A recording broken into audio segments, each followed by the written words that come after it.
Welcome back to Cincinnati. 78 degrees and sunny currently, but the clouds are expected in later, and they are expecting light rain.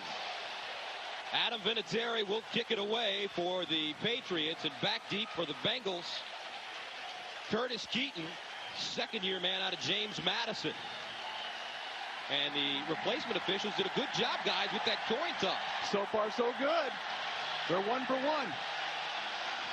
Opening day in the National Football League. These two teams met last year at Foxborough, with the Patriots winning 16-13. This man, Adam Vinatieri, kicked a 22-yard field goal with 3 seconds remaining to win it for New England.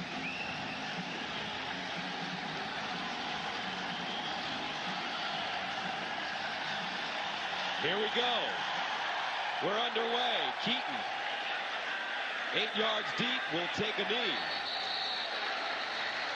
So the Bengals will start from their own 20-yard line. John Kitna comes over as a free agent from Seattle as the starting quarterback. What do you see from John Kitna? Well, guess what you get with John Kitna is you get some gritty, tough play at quarterback. He's mobile. He came over with Bob Bretkowski, his offensive coordinator in Seattle, so he's well aware of his passing offense, and he right now is a stable presence at that quarterback position for the Cincinnati Bengals. In his 5th year, 18 and 15 as a starting quarterback. First down and 10 from the 20. Dillon, the deep back. Lorenzo Neal, the up back. Here's Corey Dillon straight ahead with the running room. Spins and gets up to the 30-yard line, close to a first down. Matt Stevens with the tackle. Offensively for the Cincinnati Bengals, they pride themselves on running the football. Richmond Webb comes over from Miami. He's a veteran. O'Dwyer, Bram, Goff, and Willie Anderson at right tackle. The backs and receivers, Corey Dillon, one of the best in the business. Now he has a great blocking back in Lorenzo Neal, who comes over from Tennessee. And the offensive coordinator from Seattle, Bob Bretkowski. Second down and 1. Here's Kitna, throws it out of the backfield, finds Dillon with the first down, gets over the 35 to the 37. Teddy Bruschi with the tackle, but it's a gain of 8. Defensively for the New England Patriots, some changes on the defensive line. Roman Pfeiffer starts at right end. Willie McGinnis didn't play much of the preseason, so he will be coming off the bench. Mike Vrabel is the left linebacker. Cox and Bruschi. Meanwhile, Otis Smith and Ty Law in the secondary, with Malloy and Matt Stevens at the safety positions. And Romeo Crennel is the defensive coordinator. First down and 10 from the 37-yard line for the Bengals. Their opening drive. Dillon over the left side, keeps his feet going, lowers his shoulder, and gets to the 45-yard line. Watch Richmond, Webb, and Matt O'Dwyer on the left side. These are men. Third time they've gotten the ball into the hands of Corey Dillon. Every time they do it, they're making yards. And did you see Corey Dillon take Matt Stevens for a ride, put his head down, and the safety went flying back about 3 or 4 yards there? And that is some power and strength. And that's what you get with Corey Dillon, Coach. Another spread formation. They're widening out, spreading out the defense. Second down and short. They need 2 yards from the 45. Here's the draw play. Dillon again. Dillon has been successful running the football. Anthony Pleasant, 12-year veteran, making the tackle for the Patriots. And so far, Dillon, 3 carries, 17 yards. You know what I like about that, Gus? Not only the carries, but he caught the ball in the flat. They didn't use Corey Dillon in the passing game much at all last year. Now, there's a weapon. You get him out in the flat, one-on-one with a linebacker, he can make people miss. Get him the ball as many times in as many ways as you can. Of course, they're taking him out here on 3rd and short. Told us yesterday, be in the lineup on 3rd down most of the day. Brandon Bennett is the backup to Corey Dillon. Kitna, short drop, tipped at the line of scrimmage, incomplete. Bobby Hamilton gets a hand on the football, and the Cincinnati drive stalls at the 45-yard line. That'll bring in Nick Harris to punt it away. Some of the fans thought that was interference with by Ty Law, but once that ball's tipped, there's no interference. So Nick Harris, rookie out of Cal, ready to kick it away. Troy Brown, the dangerous receiver and return man, stands at the 10-yard line. Good snap. Wobbly kick, Harris. And it's fair caught by Brown at the 20-yard line, a 34-yard punt. So coming up, it'll be Drew Bledsoe and the Patriots on offense. Bengals coming up empty on offense, and now New England will get an opportunity. Bill Belichick, second year as the head coach in New England, and in 2 years, he's almost entirely revamped the lineup, 38 new players. And his team starts from their own 21-yard line. Drew Bledsoe with Mark Edwards and Antoine Smith behind him. Quick strike. Bert Emanuel with the reception, spins, picks up maybe a yard and a half.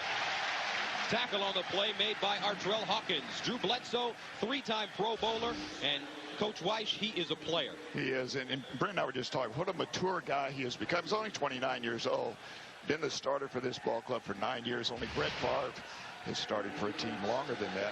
But he has taken over the leadership role, one of the captains on this football team. Quick arm, good feet, a lot of size. Signed a multi-year, multi-million-dollar contract that should keep him a Patriot through the end of his career. Second down and 9 from the 22. Bledsoe out of the shotgun. Nice snap. Here's the handoff going to Antoine Smith over the left side. No room for him. Takeo spikes with the tackle offensively for the New England Patriots. Grant Williams starts at left tackle. They thought Matt Light would be the starter, the rookie out of Purdue, but they go with the veteran on opening day. Backs and receivers, Antoine Smith with Buffalo the last few years. Mark Edwards with Cleveland last year. Brown and Emanuel. Rod Rutledge is the tight end. Charlie Weiss is the offensive coordinator for the Patriots. Third down and 8 from the 23-yard line. Split backfield. Bledsoe to pass. In trouble. Bledsoe goes down at the 19. Darrell Williams, backup safety, shot the gap and made the sack. Vaughn Booker with pressure as well. Now, Gus, there's been a lot of talk about this Patriots offensive line, but that was a coverage sack. Third down, you've got to go ahead and get rid of the ball. You know the blitz is coming. Here come the Bengals. Bledsoe knows he's got to get rid of that ball on the first hit, or there's going to be problems. And the Bengals excited about their defensive line. They only had 26 sacks last year, had 15 in the preseason. Here's Lee Johnson, sends it away. Peter Warrick at the 34 makes the first man miss. Warrick in the center of the field, still making people miss. Gets inside New England territory, but flags are all over the field. Matt Stevens with the special teams tackle, and it's a 45-yard punt. Teddy Bruschi's over there telling the Cincinnati Bengals, hey, you clipped us, you held us, you did everything. This one's got a little bit of a grudge match going in this thing. Right? Both ball clubs coming off of subpar years and need to get going fast. Now, Lee Johnson punted that ball. He needed holding the call against the Bengals. He needed 43 yards to become the all-time leader in punting yardage in the National Football League. Ron Stark was number 1. And that was a 45-yard punt, so it looks like Lee will have the record. Hey, party time. Party time. There you go. Coach, that was one of your punters. Excellent. With a return, illegal block in the back. Return team. 10 yards, spotted a foul. It'll be first down. I drafted Lee Johnson out of BYU in 1988, Super Bowl year. 17 years later, he's the all-time leader. Back to Cincinnati after this. The NFL on CBS is sponsored by Southwest Airlines, celebrating 30 years of freedom, 30 years, one mission, low fares. IBM, taking e-business and your business to the next level. And by Saturn, now with 2 distinctively different car lines, the L Series and S Series.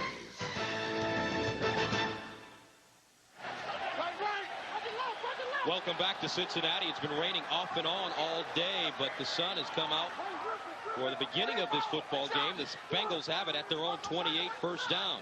Marco Battaglia in motion. Here's Kitna going up top. He's got Darnay Scott, but overthrows him. When Lee Johnson first came into this league in 1988, he started trying to sell me stocks and bonds right away. He told me on the sidelines that he sold you a stock. He said it tanked. He did. Yeah, it's gone in the tank with the rest of the market. Chances of me recovering, the market's got to get up over 10,000 again. Look at those numbers, though. I mean, you've got to be around a lot of teams that need to punt a lot in order to get those numbers. Coach, I figured it out. Over 28 miles of punting yardage. Long walks. Second down and 10. Here's Dillon running. Gets a couple of yards in the box on the upper right-hand part of your screen. Those are current scores in the National Football League. Trying to keep you up to date on what's going on around the league. We call it the shadow box. And we saw this Cincinnati team go deep for Darnay Scott here a couple plays ago, and that's something they didn't do a lot of last year. They've got to take some shots down the field. You can't hit them all, but you know they want to get the ball in Scott's hands. Third down 7 from the 31. Cincinnati needs to go to the 38-yard line for a first down. Kitna throwing a strike underneath. Caught by Darnay Scott. He gets to midfield. It's a gain of 19 yards. Terrific protection. Blitz in the inside. The Bengals picked it all up. Watch coming to the inside. You're going to get a twist. Coming to the inside. Everybody's picking up. You can get it back out of there. Yep, and when you get time, you get a deep over route, the quarterback and the receiver are going to usually win because that's just tough to cover when you're 18 yards downfield. There's no underneath help. That's exactly it, Coach. Darnay Scott missed all of last year after injuring himself during training camp, but he is back and 100%. Kitna again firing underneath. It's caught at the 40. Darnay Scott still running. Makes another man miss and gets to the 30-yard line. So Bucky Jones with the tackle. Back-to-back gains of 19 yards. And you're going to watch Darnay Scott go one-on-one with Otis Smith. Give him a little head and shoulder outside. Come back underneath on the slant. Ball's thrown a little high. Hangs onto it. And look at him bounce off. You think that leg is healed up? It looks like it's healed up to me. Corey Dillon trying to break it back. Spins. And is taken down by Bobby Hamilton. Darnay Scott, broken leg. Doesn't look like his leg is injured at all now, Coach Weiss. I don't think so either. You know, the one thing about this ball club, though, the trend is already set. Keep giving the ball to Corey Dillon. Throw him a little wide flare, left side, right side. He bounces outside as well as he runs inside. They told us yesterday he was the fastest guy on the football team. He's your running back. Dillon out of the game right now. Brandon Bennett in to give him a rest. Dillon so far 5 carries, 22 yards. Second down and 8 from the New England 29. Kitna throws the out pattern, caught by Ron Dugans, who cradles it and slides out of bounds. They're spreading it around, Brent. They're not just throwing, trying to find Darnay Scott or Peter Warwick. They're getting the ball to a lot of people. And you know, Coach, it's nice to get Warwick involved, but I think Darnay Scott, after coming back from that broken leg, they want to get him some touches early, get that confidence going. And right now, he's not even thinking about the leg. He's thinking about beating Otis Smith deep. And the total yards so far. Here's Kitna, loses the ball. John Kitna fumbles. And let's see who has it. New England says they have it. Kitna fumbled the ball 17 times last year for the Seattle Seahawks, and that's the first of the season. Now, it looked like up here, the coach, the ball just slid out of his hands. It's a little humid up there. Maybe it got hit. You can see him re-gripping it right there, and it does slide right out of his hands. He didn't have that grip right away, trying to adjust the ball. Roman Pfeiffer to recover.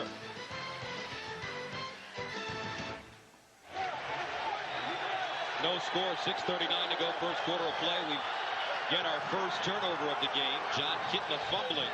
Drew Bledsoe taking over. That ball tipped at the line of scrimmage. Looks like Vaughn Booker got a hand on it. And let's look at that last play. Watch the second step here. Watch John Kitna rotate the ball all the way around. Right there, all the way around, trying to find the laces. It's humid, it's sweaty out there. His sweat's coming down his wrist, and you see him trying to re-grip, and the ball slides right out of his hands. Usually you just rotate on the axis. You don't turn it that way. Second down 10. Edwards, Antoine Smith in the backfield for Bledsoe.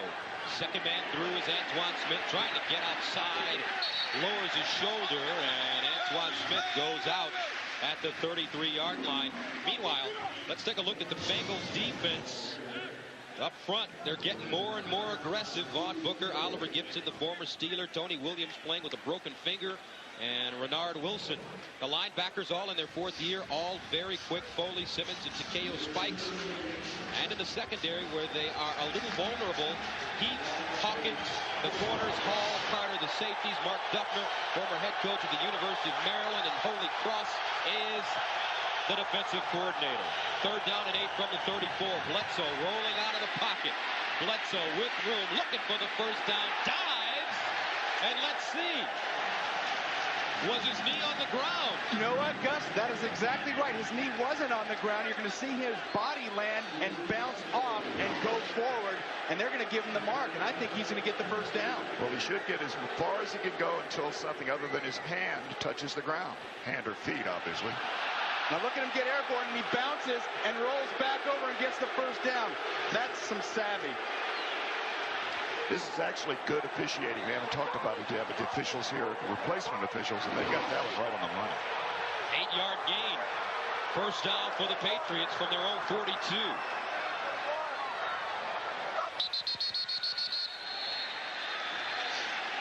And a whistle.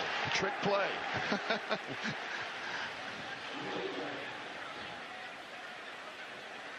Dick LeBeau, who's my defensive coordinator for 8 years, a terrific coach, motivator. Players love him. Of course, he played in Detroit for years. He knows how the players feel. And you think he was on the button, Coach? You think he's challenging that spot? He may be. And what he's going to do, he's going to ask the official some questions to find out if it's worth it. You know, you don't want to waste some time out.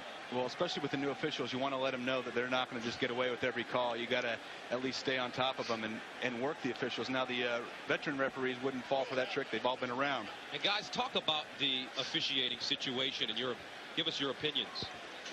Well, one thing, they're calling fewer penalties. I think that's actually good for the game. Let them play a little bit. These officials, though, many of whom are going to be NFL officials or would be NFL officials in the future anyway. So these are not guys just off the street. They're Arena Football League, European Football League, major college. They've been out there a lot with some good football players. The referee today, John Smith from Virginia State. The play was questioned. And another look, Bledsoe diving ahead.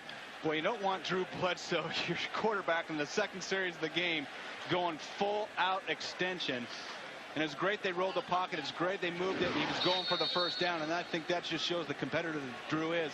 But man, you got to be a little concerned when you're Bill Belichick, and there goes your quarterback. It is. That's absolutely right. But the rule is, as far as he can go, he can roll over a lot of defensive players until his knee or any other part of his body other than his hands or his feet touch the ground. First down and 10 from the 42 for the Patriots. Here's Antoine Smith running over the right side. Vaughn Booker there to stop him. Log on to NFL.com for real-time scoring, up-to-the-minute stats, and live play-by-play only at NFL.com or AOL, keyword NFL.com. Patriots 5-11 last season. They have the 5th place schedule. Great opportunities. They open up, though, with 2 games on the road before going home. Carolina next week. Here's the pitch. Smith stops, starts, gets going forward, and close to midfield. Corey Hall, the safety, with the tackle. It's a gain of 4. And we've seen Antoine Smith outside a few times. His strength over the years has been running inside between the tackles. You see the pitch right here going to the right. Watch the little juke move that he gives to a little inside to go outside. Frees the linebacker right there. Bang. Jumps right around Brian Simmons. Nice move by Antoine Smith. I'll tell you what, Brian Simmons is not an easy guy to make freeze out there. He is one of the fastest linebackers in the National Football League. 3rd down and 5 from the 47-yard line. They need to get to the Cincinnati 48 for first down. Here comes the finger pointing. He moved first. That's right. You did that, Brent. I think it was the Bengals. I think Drew Bledsoe on the hard count, and that's what you got to look for. 3rd and 5 or less. You got to give your guys a crack at it. See if you can get those guys, those anxious young guys of the Bengals, to jump off sides. Dead ball, false start, 6-3. I'm wrong. Penalty remains. unbelievably wrong. Yeah. Joe Andruzzi, the right guard. Tuesday on CBS, after 3 months of conniving, lying, and cheating, the Big Brother game is hotter than ever. 9 house guests have been eliminated. 3 remain. But who will walk away with a cool $500,000? Don't miss an all-new Big Brother Tuesday on CBS. So I thought you were talking about us for a minute there. Never, never, never. 3rd down and 10 from the 42-yard line. And number 77 this time moves. It's Mike Compton, the left guard. And you can bet Drew Bledsoe is trying to work a hard count to draw the opposition off. Mike Compton's first year with the ball club. He was a center with the Detroit Lions last year.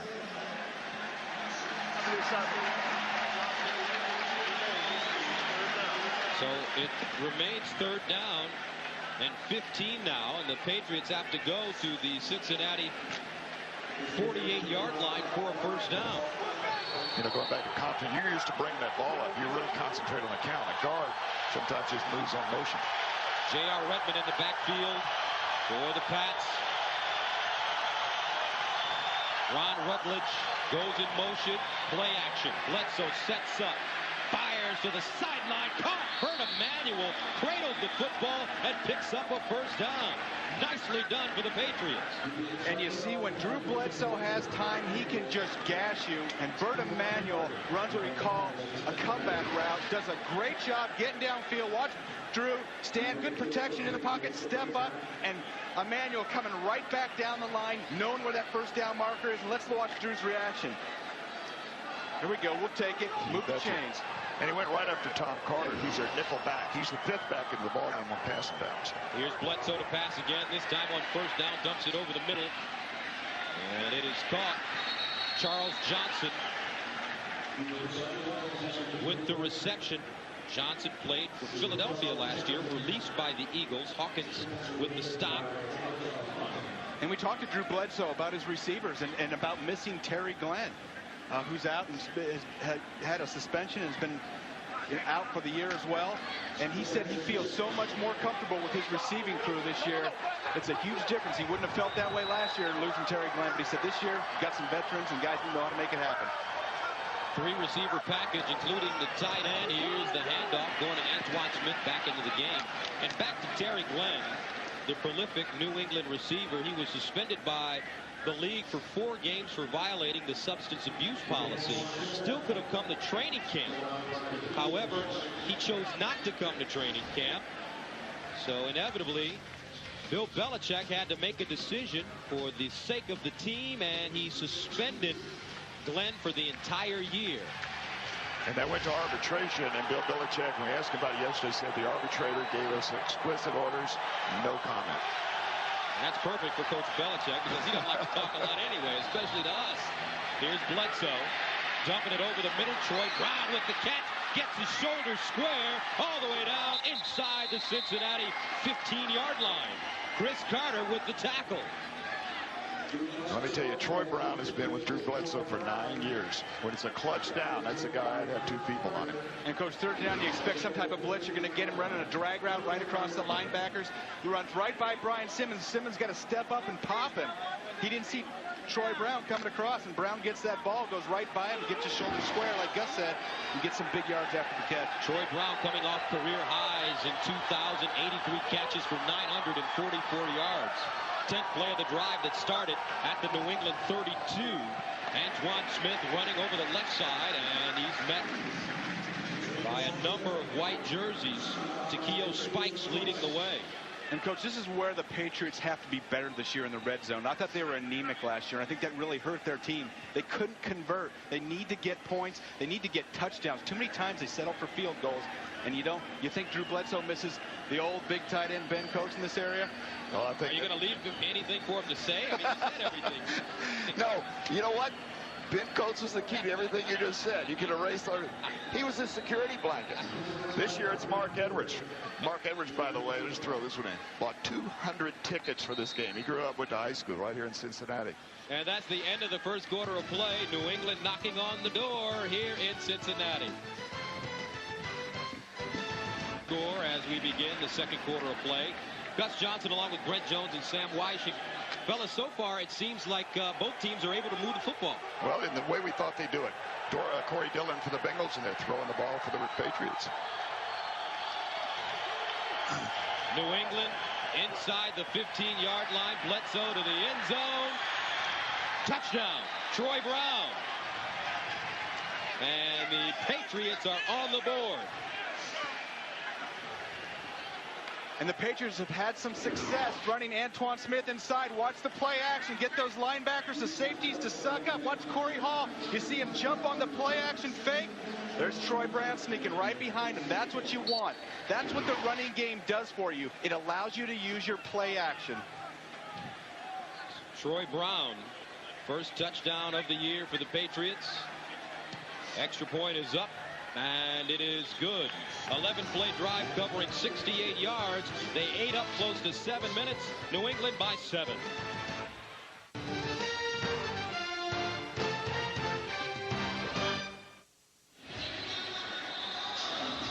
7-0 New England on the Troy Brown 14-yard touchdown from Drew Bledsoe. Had 4 touchdowns last year, so he's off to a good start with his first of the season. Adam Vinatieri will kick it away for the Patriots, and back deep, Curtis Keaton standing at his own goal line. Keaton replacing Tremaine Mack, who was a Pro Bowler here in Cincinnati as a kick return man. But they felt that he'd lost it, and they decided to give Keaton an opportunity. And one thing you got to watch out with a young kick returner, trying to make too many things happen and losing control of that ball. Towards the sideline, start from the 5-yard line. Keaton up the right side, cuts it across the field with room. Here's Keaton with the blocker. Keaton to the outside. Keaton down the sideline, out of bounds at the 30. Maybe they made the right decision. Leonard Myers gets him a gain of 64. Now, you know what's unique about Keaton's return? Watch when he gets upfield about the 25. Instead of going out of bounds right there, 1 yard to go, he cuts it all the way across field. Most returners would have just put their shoulder down and gone out of bounds. Has a line of blockers down the field. You see them go to strip the ball, covers it up. A lot of kickoff returners close their eyes when they get about 6 guys around them like that. They got good reason to. He didn't. He kept his eyes open, found the other hole. Cincinnati starts at the New England 30-yard line. Peter Warrick in motion. Here's the handoff to Dillon over the left side, and Dillon powers forward, gets to the 25. Tackle on the play made by Ty Law. They were looking for man-to-man coverage and had a zone, so they didn't have quite enough blockers for Dillon on the left side. And, Coach, we talked about the play action on the Patriots touchdown. This Cincinnati team should have the best play action game in the NFL with Corey Dillon back there. Boy, if you hang on to those fakes, you should get linebackers and safeties sucking up all day. You bet. Dillon, 6 carries, 26 yards, gained 4 in the last play. Getting to the pass, finds Dillon in the flats. Dillon skipping forward, spins. Taken down at the 23 by Brian Cox. Coming up on the Nextel halftime report, join Jim, Mike, Randy, and Jerry for all the scores and highlights, plus a preview of the U.S. Open men's final between 4th-seeded Leighton Hewitt and 10th-seeded Pete Sampras. That's coming up on the Nextel halftime report. Well, I'm pulling for Pete Sampras, I don't mind telling you. No question. He was living in Tampa when I was coaching down there. That was before I got fired. 3rd down and 3 from the 23. They need to go to the 20. Here's the pitch to Dillon. Dillon stringing it out, turns the corner. Depends on the spot. I believe he's a couple of inches short. Roman Pfeiffer keeping him from that first down. And guys, when you toss the ball, you got to make sure your tackle gets out. Watch Willie Anderson. And he gets bumped off, and he's trailing Corey Dillon. You got to have your lead blocker out there. He just had some penetration, got knocked off, and Dillon was in front of him, had nobody to block for him. And the fans want him to go for it. Dick LeBeau, celebrating his 64th birthday today, decides to go for it. 10 seconds left on the clock. They may end up calling timeout right here. Kitna at the line, 3 seconds, and he does call a timeout. Great recognition, Coach Weish. You may have a future in this game. Back in a moment.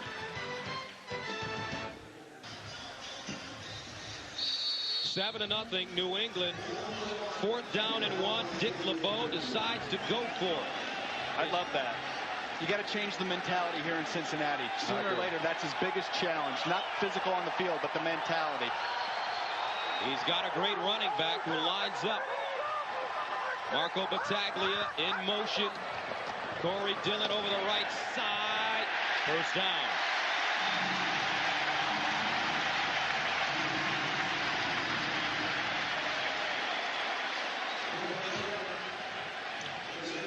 Matt O'Dwyer coming around. His offensive guard's going to come right around here, and I watch him pull. He makes a key block just enough. Dillon's got one guy to beat. He's got to beat him on his own, and he's good enough to do it. Teddy Bruschi had an opportunity to get to Dillon, but he couldn't bring him down. First down from the 18. Kitna looking in the end zone, incomplete. No flags on the play. Darnay Scott, the intended receiver. Kitna under some pressure. And Roman Pfeiffer, the old Jets linebacker, coming through on a cross stunt. Watch him coming right up the gut inside. Gets right in John Kitna's face. Takes a shot to the head. Roman Pfeiffer and Willie McGinnis, number 55 there, usually play the same position, but they're getting them both in there for pass rush purposes. It's unusual on 1st and 10 with a running team. Anthony Pleasant off the bench into the game for New England. So it's 2nd down and 10 from the 18-yard line. Cincinnati in the red zone last year, 29th in the NFL. Neal and Dillon in the backfield. I think that red zone statistic is as good an indication of whether you're a winner or a loser as any stat that goes. Kitna, Dillon looking, picking inside the 15. Down to about the 12-yard line. Anthony Pleasant there to trip him up. And you saw John Kitna audible at the line of scrimmage, and it's funny, he was talking to us yesterday about audibling to a run, and usually he pats his backside one way or another to let the running back know which way. He said the first time he did it, Corey Dillon came up to him and said, I don't need that. I know all the fronts. I know all the defenses. We know the running game here in Cincinnati. Leave me alone. Just give me the ball. 3rd down and 4. From the 12, they need to go to the 8 for a first down. Kitna to pass. Kitna in trouble to the sideline, intended for Tony McGee, incomplete. And boy, how Richmond Webb got away with a hold, I'll never know on that one, because not only did he hold one guy, he held 2 guys. I guess you get bonus points or something. And that was a pretty darn good throw for getting out of the pocket and getting pressure. And usually Tony McGee makes that grab. Here comes the hole right now. You'll see it right there. Oh, yeah, that is good. Hold on. There's another guy coming. Oh, that went around him. Double hold. Brings on Neil Rackers to attempt a 32-yard field goal. He was 12 of 21 last year for the Bengals in his 2nd season out of Illinois. Flags on the play. That's illegal motion by the Bengals, so they wouldn't stop the call. Yeah, we had some movement over on the left side, I think. And it will go against Cincinnati. How about these referees now? They got to be a little nervous in doing this first ball game, but they're doing a good job. Just remember, you can't make bad calls if you don't make a lot of calls. That is true. Your percentage goes up. That's right. I thought about that. And I think, the players love that. I think they do. I really think the fans like it. It keeps the tempo of the game going. Rackers pushed back 5 yards. This a 37-yard attempt. Nick Harris, the holder. It's down and up and good. But a flag is on the play at the 20-yard line. Gus, I think we got the same thing. And when the holder goes to look, and it might actually be against the Patriots, but it looked like there was a delay in the snap there. Offside. It's a defense. Penalties decline. Field goal. Good. So the Bengals get on the board. 7-3 our score.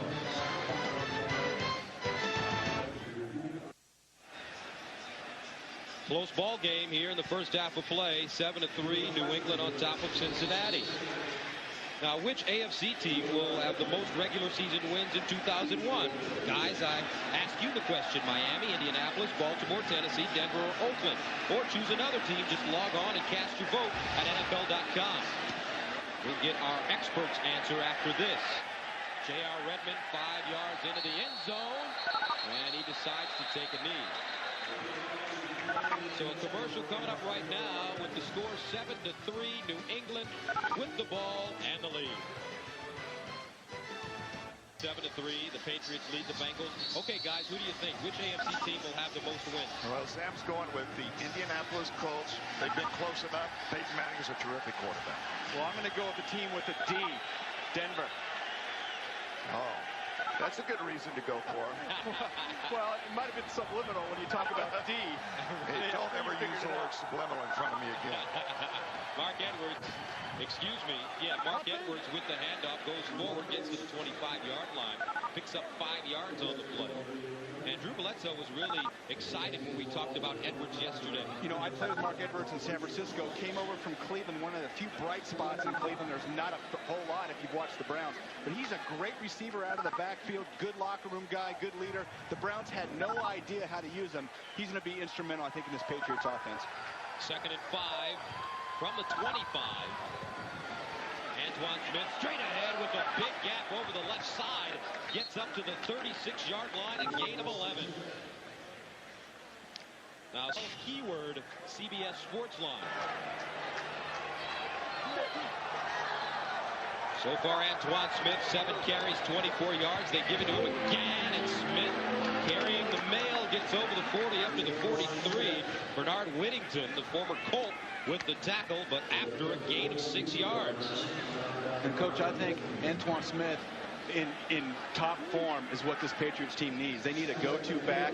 He told us that the things in Buffalo just didn't quite work out, kind of like a bad marriage, but he feels like he's going to get 20 carries a game here and make something happen. A bad marriage, but he should have got most of the settlement because he's a good player. Mark Edwards makes something out of nothing and gets a first down. Edwards, as you mentioned, Coach, from Cincinnati, and he has a whole bunch of friends and family at this game. Well, he's the new security blanket that Ben Coates once was for Drew Bledsoe. He's made terrific blocks. They're using 3 wide receivers and Mark Edwards as basically the tight end for the lead blocker. Picks up the first down from the 47-yard line. Antoine Smith, the deep back. Edwards, the up back. No tight end in the game. Play action. Bledsoe steps up, firing, looking. David Patton, good catch at the 20. Patton got away with offensive interference. A 32-yard gain. Rodney Heath with the tackle. And watch Drew Bledsoe get pressure outside, step up in the pocket, and put the ball right on the line. And, Coach, I think you're right. You see him just a little push off there, right at the tail end. David Patton, just a little push right there in the numbers. Beautiful touch throwing over a defender. You know, anytime a defender's between the quarterback and the receiver, you've got to throw it obviously high enough to clear him and let the receiver run under it. Good point, Coach. First down and 10 from the 21.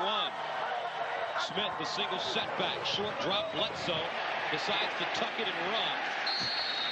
Busted play. Absolutely. You don't want Drew Bledsoe running the option, Coach. You saw him Gus set his feet, and something happened. There was miscommunication outside, set his feet to throw that 2-step drop.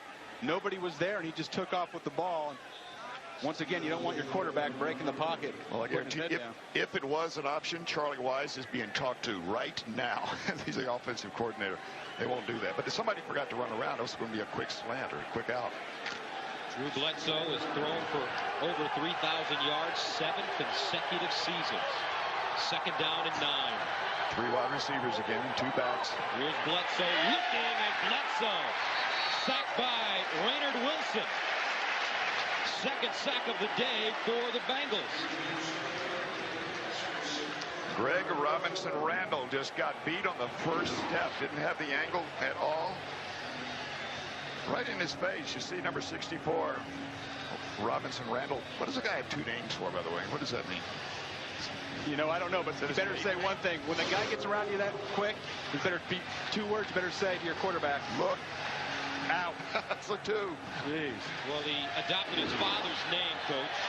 Father passed away. Oh, is that it? Man, I exactly. didn't know that. 3rd down and 11 from the 22. They need to go to the 11 for the first down, and they won't get it. 10-3, New England leads Cincinnati. Gus Johnson along with Fred Jones and Sam White. And guys, what are your impressions of this game so far? Well, I think you have to be impressed with both teams. Both teams in the years prior, more sloppy football. They played well together. You see the offensive line for the Patriots giving Drew Bledsoe some time. You see the Bengals running the ball, being aggressive. It seems like both these teams are on the right track at the beginning of this year. They're clearly better than they were a year ago, both of them. Keaton fields it at the 11-yard line at a 64-yard return on his last attempt, and he is pulled down at the 29. Benefits of working for CBS. Went to Sampras Agassi the other night, and I was just so impressed with the intensity of both of those guys. And I'm a tennis fan now. I'm watching Pete Sampras today. 1st down and 10 from the 29. Dillon over the right side, lowers his head, gets to the 30. First man there, Anthony Pleasant for the Patriots. But I tell you what, and I'll ask you, Brent, because you won't be criticized for being partial. This Bengals team looks a lot better. They really look energetic. It looks like there's more of a team here.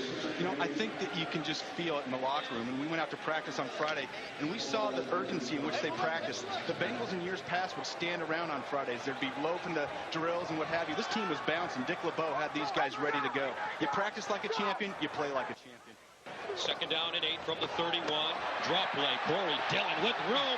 Bounces it outside. He's got to beat Otis Smith to the corner. Gets down the sideline and is down at the 25-yard line. Corey Dillon stopped by Smith after a gain of 40 yards. Watch Lawyer Malloy blitz from the end zone, and he's going to run right by Corey Dillon. Bang, there he goes, number 36. A lot of times in your running game, you've got one guy that can't be blocked because the quarterback's useless. He's just handing the ball off, of course, the runner. So it's 11 against 9. One guy, the runner has to make stop. That's 11 carries for 78 yards for Corey Dillon already today. 1st down from the 29 to the sideline. Warwick turns, gets close to the 1st down. Will be about a half-yard short. Ty Law there to make the stop. But this Cincinnati team, they're starting to get a little rhythm here as he picks up 9 yards. You know, we haven't mentioned this, but John Kitna has helped this football team. Certainly has. You can see the confidence of the ball club. They're still doing the same things, but they're doing it with a guy they look like they believe in more now. Yeah, he just has to manage this offense very similar to what Trent Dilfer did last year with the Ravens team. Don't try to play out of your strength. 2nd down and 1. This time it's Bennett over the right side, picks up the 1st down, gets to the 15. Lawyer Malloy with the tackle. 3 minutes and 44 seconds remaining here in the 2nd quarter of play. New England leads at 10-3, but Cincinnati driving. It's Lawyer Malloy down on the field. He had Big Willie Anderson and Mike Goff coming right at him with that run. So Malloy being tended to. Will be back right after this message. Well, guys, a couple of 36s online for a big collision. Brandon Bennett, 5'11", 220. Watch him deliver the blow to Lawyer Malloy. And Lawyer Malloy, coach, usually isn't on the receiving end of a whole lot of hits. I tell you what, he's more of a linebacker than he is a safety. A big, tough guy. 1st down and 10 from the 15 for the Bengals. Corey Dillon spinning. Corey Dillon hit on that play by Roman Pfeiffer. Also Jay Saylor in on the tackle. Part of the reason they spread everybody out, trying to find out if the Patriots are going to run zone or man. They ran a man-to-man coverage that time. Of course, the Bengals ran the ball, but in the passing game now, they're looking for a man-to-man type pattern. Usually means crossing patterns or patterns on the move, no hooks or stop patterns. Play action, Kitna rolling, finds Warwick. Nice one-hand catch out of bounds at the 4. And it could be a 1st down. Ty Law to push him out of bounds. A gain of 8, though. An acrobatic grab made by the second-year player out of Florida State. You're going to see this play action take the flow away. Watch Peter Warwick, little like he's a run route. Come back in, cut it right back outside. One-handed grab. Nice job. Little misdirection play by the Bengals. Ty Law headed man-to-man, and he thought he was going all the way across, so he jumped in front of him. And when Peter Warwick planted and came back out, wide open off the play action. Warwick 7 touchdowns last year, 4 receiving. First and goal from the 5. Dillon on the delayed handoff. Touchdown, Cincy.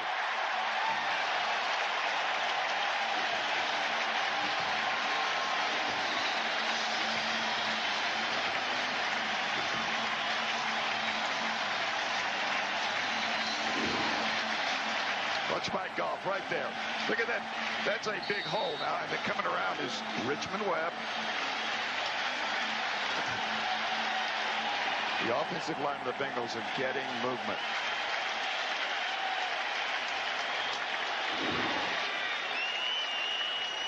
Rackers in to attempt the extra point. It's up and good. 2 minutes and 16 seconds remaining here in the second quarter, and the Bengals are in business. Corey Dillon with the rushing touchdown ties the game up at 10 apiece with 2:16 to go. Dillon, 4 carries, 50 yards on the drive alone.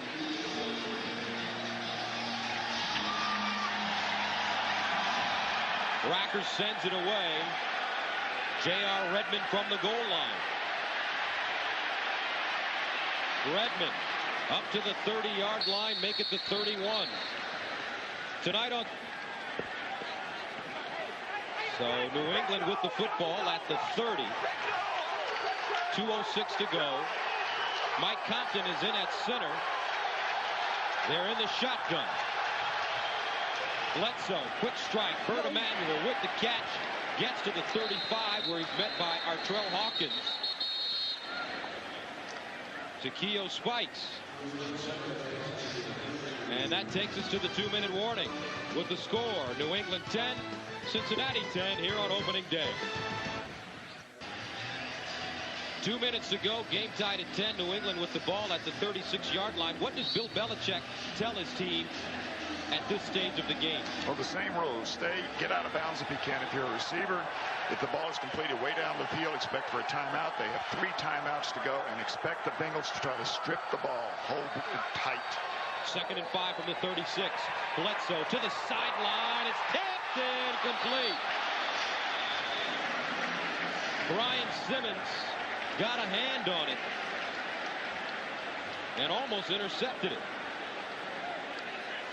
Yeah, it looked like Drew was thrown into double coverage right there, and that's a ball that he'd like to have back. And, you know, Coach, you talked about using the sideline. One of the routes that I feel like is really great to run in this type of situation is that deep over route. Teams seem to really focus on the sidelines. When you got timeouts left, you can still run that 15, 20-yard deep over. Third down and 5. Underneath, J.R. Redmond, first down.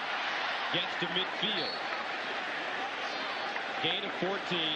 Bledsoe quickly hurries his team back to the line of scrimmage. See, plenty of time. You didn't move far enough down the field to waste a timeout. Save them for later. Still a minute and a half to go. Bledsoe lines up in the gun. Compton once again at center. Now Bledsoe fires underneath again. This time caught by Troy Brown. A gain of 7. You're seeing the zone blitz from the Cincinnati Bengals where they bring linebackers and drop a defensive lineman off. They're always one short in the zone, so if they get it off, there's running room. In this shotgun, Compton goes to center. Damian Woody moves to left guard. Quick strike to the sideline. Bert Emanuel chopping his feet, taken down at the 40-yard line, picks up the first down, but the clock continues to run. Now that was a time where Bert Emanuel should have gone outside. He had some blockers outside. He cut back inside, had to burn a timeout, Coach. Timeout on the field. Coming up on the Nextel halftime report.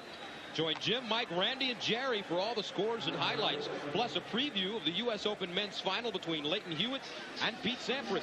That's coming up on the Nextel halftime report. And here's where Dick LeBeau and the defense has to be careful, because they had zone blitz the last 3 plays in a row. They come after him.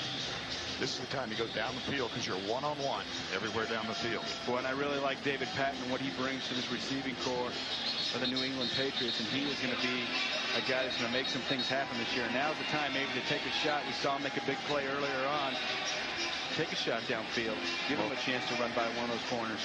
David Patton is the speed guy. He's the fastest one. The clutch guy is Troy Brown. That's the guy he's most comfortable with. But Patton certainly is the fastest of the group. But New England got on the board first when Drew Bledsoe found Troy Brown for 14 yards. Neil Rackers came back with the field goal for Cincinnati. Then Adam Vinatieri added a field goal. And then Corey Dillon, a 5-yard run. And we're tied at 10. First and 10 from the 40. Under a minute to go. Bledsoe winds up incomplete. Ball intended for Patton, but he was blanketed nicely by Rodney Heath.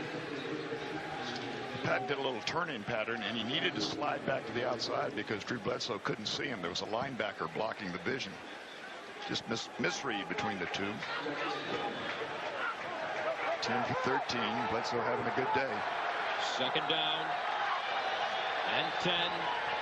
Bledsoe under pressure. Adrian Russ wraps him up. Third sack of the day for the Bengals defense. And a timeout called by New England. Watch Mike Compton, the left guard, having some real problems. Glenn Steele's a guy getting there first. And boy, that just kills the drive, Coach. You got to burn a timeout. You lose yards. It just kind of lets the air out of your offense. They're marching the ball down the field. And we talked about this offensive line giving Drew Bledsoe time. And when he has time, he's going to gash you. And it's just tough, that zone blitz scheme. You got guys coming from every which way. And sooner or later, they're going to get you. Tonight on 60 Minutes, why is Henry Kissinger being accused of aiding and abetting an assassination? The victim's son talks to 60 Minutes tonight. After tennis. You know, in this 2-minute drill, when you get around the 30-yard line, between the 30 and 35, that's your three-point area. You're within field goal range. So you don't want to get sacked or lose yardage back there. And that's what the Patriots have done. Bledsoe has been sacked exactly 100 times in the past 2 years. Today, 3 times. Was sacked 55 times last year. Flags on the play. Well, they've had trouble with that snap count now. It's about the 3rd time that he's tried to hard count him, and that time I think Drew Bledsoe actually forgot the count because he stepped away. Well, I know he started the motion quickly because he saw that time was running out. Just he couldn't get everybody set. He even pulled out from under center, and the ball still wasn't in his hands. Yeah. See the coaches working the sideline. Boy, they can't let up a minute. Dead ball, delay of game, offense. 5-yard penalty, remains 3rd down. You know, Bill Belichick, I've been there. I know the feeling right now. And you know, at this point, Coach, do you try for the 1st down, or do you go ahead and try to chop off, 12 or 14 yards and get yourself in the field goal position? Vinatieri was hitting him from 55 in pregame warm-up. Yeah, they've got 1 timeout. They can work anywhere they want to go right now. David Patton comes in motion. Play action. Bledsoe. Can't set. Fires. J.R. Redmond with the catch. Spikes. Hauls him down immediately. And here comes the punt team for the Patriots. Keo Spikes led the team in tackles last year, 4th highest total in Bengals history with 128. Well, and I think he really grew up last year. Brian Simmons, his running mate there at linebacker, was out for the season with a knee injury, and it was Takeo Spikes all alone.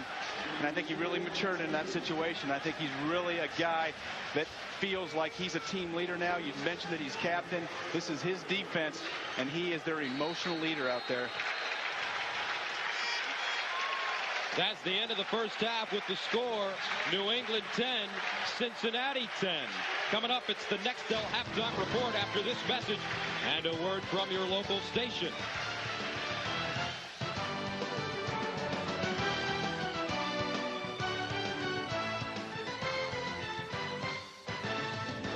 Back to Cincinnati. Kickoff 2000, the opening day in the National Football League, where the New England Patriots and Cincinnati Bengals are tied up at 10 apiece. Welcome back. Gus Johnson, Brett Jones, and Sam Weish. And surprise, surprise, this Cincinnati team doesn't look as bad as they did last year. And New England, they don't look bad either. And this game is tied at 10. Well, both teams are clearly better. They're moving the football up and down the field. Cincinnati scored their first touchdown of the year. They're going to their key guy, Peter Warrick, the #1 pick a year ago. Little plant. Ty Law couldn't stay with him. He's out there. Gets it in a position to hand the ball to their main man, and that's Corey Dillon, who scores off the right side. Running the football, they look pretty good. And you know what, Coach? They do look pretty good. And you go back to the halftime stats. You know, the 91 yards the Bengals have rushing the ball. If you're the New England defense, you say, hey, we got to stop Corey Dillon. And they are missing their #1 draft pick. Richard Seymour hurt his leg in practice earlier this week, and he has been the man in the middle, taking double teams, causing a lot of havoc for a rookie. And I think that he has been sorely missed here in the first half. Seymour, the 6th overall pick, and the quarterback comparison. Drew Bledsoe has put up more yards than John Kitna. Kitna fumbling the ball. But Corey Dillon has been the man for this Cincinnati team. 13 carries, 86 yards. And aside from that one turnover, I think John Kitna has done a very nice job leading this team. Very good management of the offense, and we talked about that earlier. Very similar to what Trent Dilfer did in Baltimore last year. Don't play outside your strengths. Don't try to do things that you're not capable of doing. John Kitna is a fiery leader. He's a guy that has a great presence in the locker room, a guy that people are looking up to on this offense. Keep some of these young receivers under control, poised, and confident, and you've seen that here in the first half. Neil Rackers tees it up. J.R. Redmond stands at his own goal line. This is Redmond about 4 yards deep, fumbles it, and decides to take a knee. So Drew Bledsoe comes back onto the field, and Bledsoe in that first half, 11 of 14, 122, as we showed you. He's got some good running from Antoine Smith. 8 carries, 30 yards. You know, the difference in this ballgame, the reason the Bengals aren't really ahead by a 7 or more, they're only 20% on 3rd and short or 3rd down, and they had that one turnover. First down and 10 from the 20, out of the offset eye. Edwards and Smith, play action. Bledsoe, quick roll, finds Edwards, but he threw it right at his shoe tops, too low. The last time these two teams met here in Cincinnati was back in 1994, Drew Bledsoe's 2nd year. Bledsoe threw for 300 yards in that game as New England went on to win it 31-28. 3 wide receivers again with the running back, blocking back. 2nd down and 10, inside handoff, Edwards runs into a pile. Steve Foley there to lead the way. In these situations right now that the Patriots are facing 3rd and long, that's exactly what Takeo Spikes of the Bengals told us yesterday. He's licking his chops for it. That's when they can turn loose their linebackers. He's Steve Foley, Brian Simmons. They got these zone blitz packages. They can come off any corner. They force them into obvious passing situations. This is what they like to see. 3rd and 7 from the 23. They need to go to the 30 for a first down. There's a 3-receiver package once again. Bledsoe looks over the middle. Edwards juggles it and drops it. And he had the first down. Ball thrown a little bit behind him, but a catchable ball. Brian Simmons covering. And Steve Foley had a great spin move and put a big hit on Drew Bledsoe right after he got rid of the ball. Helmet right in the chest. Bang. And even when you put a big hit on Drew Bledsoe, he didn't go very far. He's a big man himself. He is. That's why they wear that flak jacket, too, for that very reason. Peter Warrick back deep. Lee Johnson, his first punt, 45 yards. Gave him the record. All-time yardage leader. Wobbly kick this time. And it takes a New England bounce all the way down to the 30. And it's downed at the 30-yard line, a 47-yard punt. So 13:54 to go here in the 3rd quarter of play. Here come the Bengals. Telecast is copyrighted by the NFL for the private use of our audience. Any other use of this telecast or any pictures, descriptions, or accounts of the game without the NFL's consent is prohibited. Right to left. Game tied at 10. It's really getting sticky down there on the field. Hot and humid day. Rained earlier. Then the sun broke free. John Kitna passing, goes up the sideline. Darnay Scott! Caught! Holy mackerel! Great concentration by Darnay Scott. A gain of 33. And that was a heck of a throw by John Kitna. But watch Darnay Scott get off the line of scrimmage. Otis Smith gets in his kitchen right off the bat, stays with it. But watch him take the last step and get vertical right at the right time. Just enough to get those fingertips on the ball and haul it in. One heck of a catch by Darnay Scott. They have missed him big time. That's why. Darnay Scott had a career-high 68 catches and a 1,000-yard season back in 1999. And then he hurt his leg in training camp, broke his leg last year. 3 catches, 72 yards for Darnay Scott, and Corey Dillon running the ball. Coach, does this team remind you at all of some of the players you had back on the 1988? A lot of similarities. You know, Tim McGee and Darnay Scott look a lot alike. Eddie Brown, quick receiver like Peter Warwick. Rodney Holman, a terrific receiving tight end like Tony McGee. And of course, the big change is the difference is Boomer Esiason was pulled in trigger for us. To the sideline, Peter Warwick. Nice catch. Keeps both feet in bounds. You guys had a pretty good year that year in '88, didn't you? Oh, good. Yeah. Yeah, well, we got robbed in the Super Bowl. Robbed up there because we couldn't cover the tight ends that the 49ers threw at us. That's a story that everybody's had to tell, Coach. For those of you that don't understand the sub-story here, Brett Jones played on that 88 49ers Super Bowl championship team that beat the Cincinnati Bengals. Getting a thrown on the, tackled on the release. Should be an incompletion. Brian Cox shooting the gap. Boy, you think Brian Cox has changed the attitude on this team?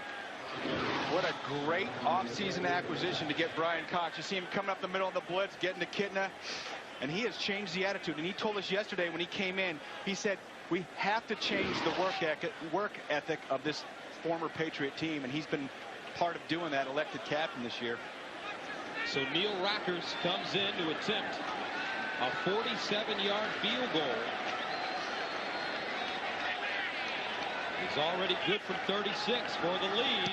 It's up. Looks like it was tipped at the line of scrimmage, but he has enough, and it's good. And the Cincinnati Bengals take a 3-point lead with 12:05 to go in the third quarter. 13-10, the Bengals lead the New England Patriots. Here's an interesting stat for you. After the kickoff, Racker sends it away, and Redmond will take a knee deep in the end zone. All of last September, the Bengals scored 7 points. Today, they have 13. Wednesday. They've been crisp. Hey, they've been aggressive. Wait, hold up. Sorry, I didn't mean when you coach, of course. Yeah, right. First down and 10 at the 20. Talk about stepping on your toes. Antoine Smith wrapped up Wilson once again. Renard Wilson, the fifth-year man out of Florida State, in the starting lineup today. And the Bengals are playing really well on defense, and they'll be getting some more help. That's because Justin Smith, their first-round draft pick, 4th overall, signed his contract last night. 6-year contract worth $40 million. He got a $10 million signing bonus. Young man out of the University of Missouri. Underneath, thrown behind Bert Emanuel. Right now, the Patriots looking a little shaky. Well, the reason they're looking shaky is the Bengals are bringing a different blitz on almost every down. That time, Mark Edwards, the fullback for the Patriots, went out on motion. The defense just kind of loosened up, which would tell you if you're on the offense, looks like a zone defense. Instead, they came with extra linebackers. Coach, when did teams start blitzing every down? When it started working 2 or 3 years ago, and honest to goodness, it's almost backfired on the NFL because so many quarterbacks now are getting hit. It's hard to protect them with the extra rushers. 3rd down and 12 from the 18. They need to go to the 30 for a first down. And a timeout called. Takeo Spikes desperately looking for an official to get a timeout. So with 11-12 to go here in the third quarter of play, 3rd down and 12 coming up for the Patriots. Cincinnati by 3 here in the third quarter of play, and the crowd starting to get into it. Gus, the Who Day chant. Haven't heard that for a few years, huh, Coach? No, but I tell you what, it sure does sound good when you're on the field down there playing ball. New England, 3rd down and 12 from the 18. They need to go to the 34 first down. And it's getting loud in here. Play action. Bledsoe sets up a screen. And they won't get it. Jermaine Wiggins running the ball. Brian Simmons there to make the tackle. And the Bengals are playing with a lot of energy and emotion right now. Patriots that time pulled 2 guards to the right and threw the screen to the left. You don't see that much, Brent. No, and Coach, it actually looked like it was setting up pretty good. But Damian Woody didn't get his block, and all of a sudden that Bengals defense collapsed. Great pursuit. That's the speed of linebackers. That's right. Lee Johnson from the 7. Peter Warwick at the 35. And Warwick gets away from the football to Bucky Jones, downs it. A 50-yard punt for Lee Johnson. 10:24 to go, third quarter. Bengals on offense right after this. 13-10, Cincinnati on top of New England here in the third quarter play. A lot of time remaining. And the Bengals have scored on their last 3 possessions since John Kitna's fumble. 1 touchdown and 2 field goals. They take over at their own 41. First down and 10. Battaglia in motion. Handoff Corey Dillon. And he'll gain maybe 1. Next Sunday, it's a doubleheader as the Patriots take on the Panthers in the late game. The Raiders roll out the unwelcome mat for the New York Jets. Check local listings for these and other games, beginning with Jim, Randy, Jerry, and Marcus on the NFL Today. For more, go to NFL.com, the official source for all your NFL information. AOL keyword NFL.com. Second down and 9 from the 42. Corey Dillon with 90 yards rushing. Here's the reverse to Peter Warwick. Warwick bottled up, reverses field. Could be dangerous. Needs a block. Warwick spins. Still on his feet. Warwick down at the 45. A 13-yard run, but he looked like he ran 75 yards. Just like they practiced all week. That's exactly right. You're going to see Peter Warwick get cut off on the reverse to the right side and stop. And you know what, Coach? His greatest strength, he's a creator. He's not necessarily a speed guy. He creates, wiggle, shake, little limp leg, couple moves. And that's what you need to do. You need to get the ball in his hands any way you can. Mike Goff with a great block on that play. Bengals with the first down at the New England 45. Play action, Kitna looking. Underneath Dugans, the intended receiver, ball thrown behind him. Anytime you're throwing that far down the field, you've both got to be, I guess the word is on the same page, but you've got to read the defense the same way. If they're laying inside, you gear down as a receiver. If they're playing outside technique, you try to run away from coverage. Yeah, and it just looked like Dugans was a little late getting out of his break, and Kitna stepped up and threw that ball. Romeo Crennel, the defensive coordinator for the Patriots. Second down and 10 from the 45. Dillon the lone setback. That's Battaglia. Here's Corey Dillon with a blocker. Corey Dillon tackled from behind. Looks like Ryan Cox may have gotten to him first. And Gus, you mentioned Romeo Crennel. There's been a couple series where I've looked out on the field today, and one of the best cover corners in the league, Ty Law, hasn't been out there. We've seen Terrell Buckley.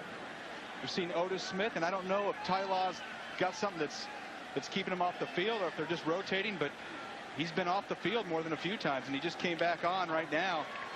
But I can't imagine why you don't want your best corner out there. Makes it third down and 10 from the 45. They need to go to the 35 for a first down. Bengals 1 of 6 on third down conversions today. And Kitna lines up in the shotgun. Here's John Kitna, steps up, down the sideline, open, punt, Darnay Scott, first down, Cincinnati. Gain of 24. Scott just splits the sideline. The coverage is going to be dropped. He drops coverage, expecting help back here. And Bucky Jones late getting over the top, coach. And if you're a corner, Terrell Buckley, you saw him get his hands on Scott, and that's exactly what you need to do in the corner position, and that should buy enough time for that safety to come on over and get in that dead spot where you saw Darnay Scott catch the ball to Bucky Jones just late getting over. What a return for Darnay Scott. 4 catches, 96 yards. Corey Dillon running up the middle. And that's some smash mouth football. Bengals have done a good job of play selection here. Every time they get the ball deep down and throw the ball down the field, they immediately get the ball back to Dillon. The one thing about John Kidna in Seattle was he would make a big mistake once a ball game. I don't want to jinx the guy, but they're doing a good job of not putting him in a position where he's trying to make a big play after play, just here and there. And there's a guy that's been a receiver that made an impact for the Bengals, Chad Johnson, this preseason. He hasn't gotten the ball yet, but I'm anxious to see them use him. He can make some things happen. 2nd and 6 from the 17.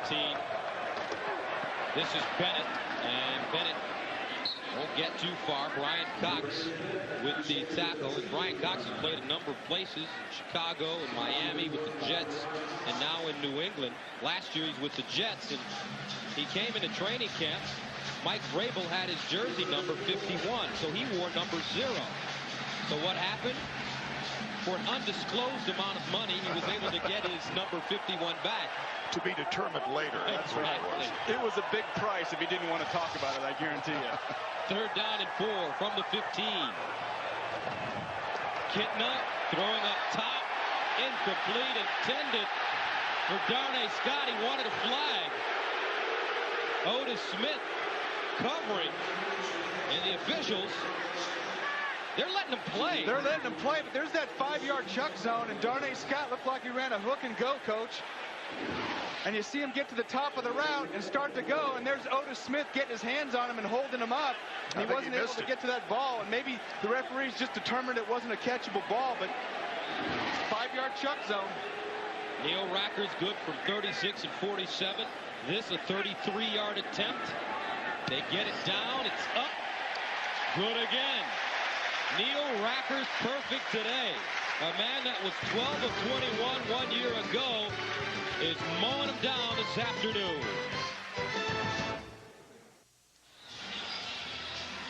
Bengals have scored on 4 straight possessions. 3 field goals and 1 touchdown. The scoring drive, Neil Rackers has been perfect on the day. Sends it off. J.R. Redmond, 5 yards deep, decides to bring it out. Redmond gets to the 20, lowers his head, and goes down at the 22. A winning spirit in the stadium this afternoon, and I tell you what, there was one man that knew about winning here in Cincinnati, Sam Weish. He knew playoff football. The last time the Bengals won a playoff game was January 6th, 91. They beat the Oilers 41-14. The following week, they lost their last playoff game 20-10 to the then Los Angeles Raiders. Yeah, we got robbed on that one too, by the way. Did you notice the one important part of that clip? Boomer Esiason. That's right. The best way to coach him was fold your arms and don't say anything. The Boomer. That's right. 1st and 10 from the 22. Antoine Smith, nowhere to go.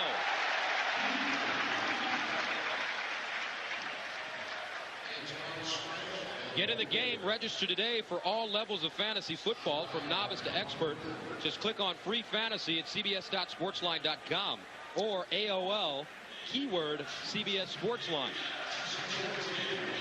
The Patriots are having trouble. They can't protect for the pass, and they're nowhere to run the ball. So offensively, just nothing happening now. 2nd down 9 from the 23.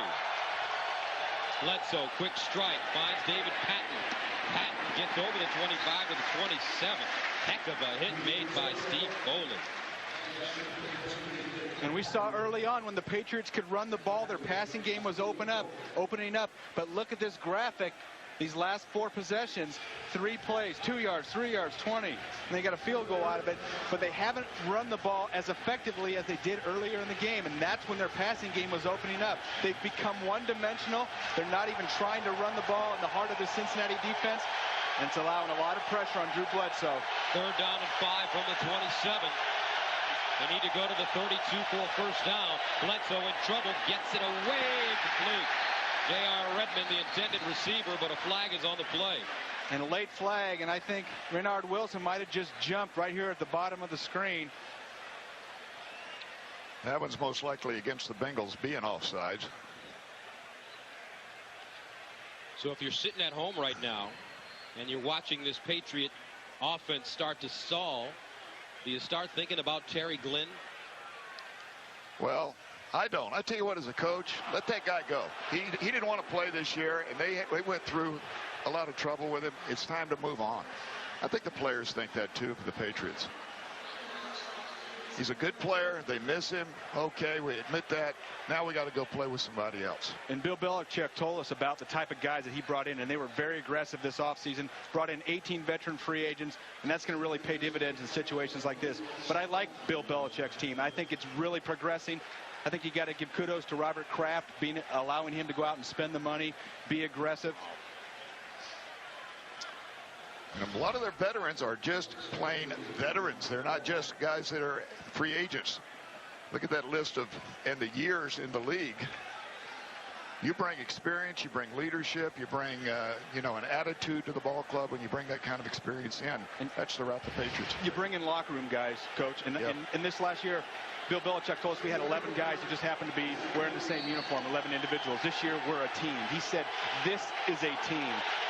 Well, here's where it pays off. They're down in the 3rd quarter, and they need to come back to win a game. Let's see if the veteran helps. They need a yard on 3rd down and 1. Inside handoff. Edwards won't get it. No way. He goes backwards. The Cincinnati defense, led by Raynard Wilson, will force this Patriots team to punt it away. You know, it looked like Drew Bledsoe might have had some trouble with his footwork getting that ball off. Maybe just stumbled just a little bit. And you see him you see his foot get stepped on. Maybe just allowed Mark Edwards to hesitate a second getting up in there. And by then it was too late. By then you had 11 Bengals all over the football. That was great pursuit. Lee Johnson, his 4th punt. Wobbly kick. Peter Warrick gets away from it. Out of bounds. Let's see where the official spots it. At the 30. 39-yard punt. Now tonight on 60. Trying to add to their lead, up by 6. 3:24 to go, 3rd quarter of play. Hand off Corey Dillon. Dillon hit by Teddy Bruschi. Goes down.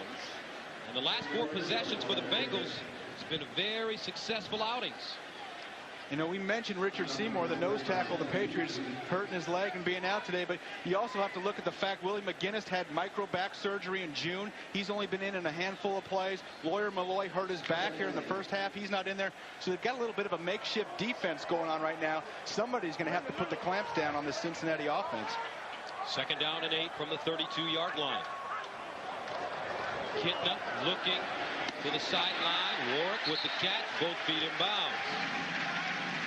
Well, that's pretty to me. When he caught the ball, put the ball away, but he looked down to see where the out of bounds was, see how much of a dead leg he had to give it. Peter Warrick's a fascinating player because he can do so many things for the team. Last year, 51 catches, 592 yards, 4 receiving touchdowns, 2 touchdowns running the ball, 1 return. First man in Bengals history to have touchdowns in 3 different categories: receiving, running, and returning. Well, now that's not true because I had him receiving, running, and interceptions. I threw them. Darnay Scott continues to have a terrific game. Out of bounds, and Scott over the 100-yard mark now as he picks up 8. He has 5 catches for about 105, 104 to be official. And John Kitna's having a good day also. 12 of 19, 146 yards. No touchdowns, no interceptions, 1 fumble. Corey Dillon again. Dillon around the corner. Watch out! Corey Dillon down the sideline. And he steps out of bounds. Gain of 18. you can start to see that the defense getting tired, just flat out monkey jumping on the back.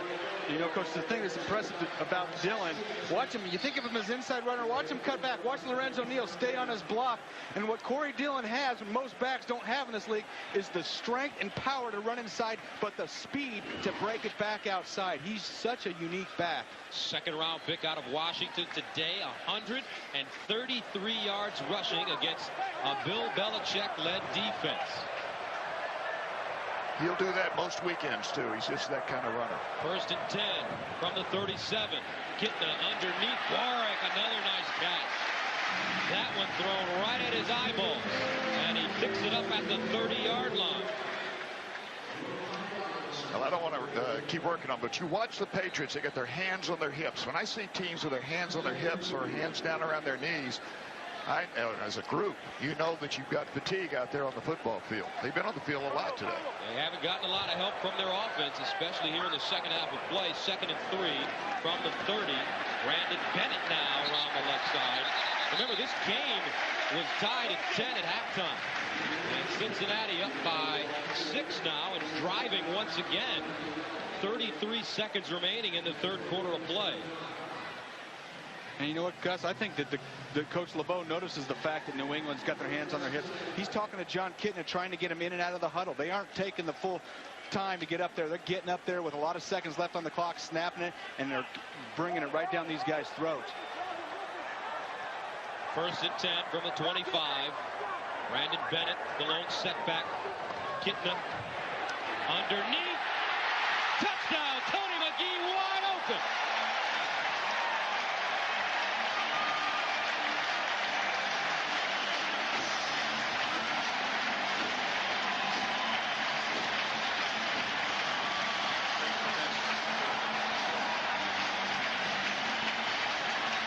John Kitna told us on Friday that he wanted to start using his tight end. And Brent Jones, that made you smile. Very happy. Marco Battaglia and Tony McGee, two very underutilized receiving tight ends. Guys that can make an impact, guys that can hurt you. Racker's in for the extra point. It's up. And good. Tony McGee, 9th year out of Michigan.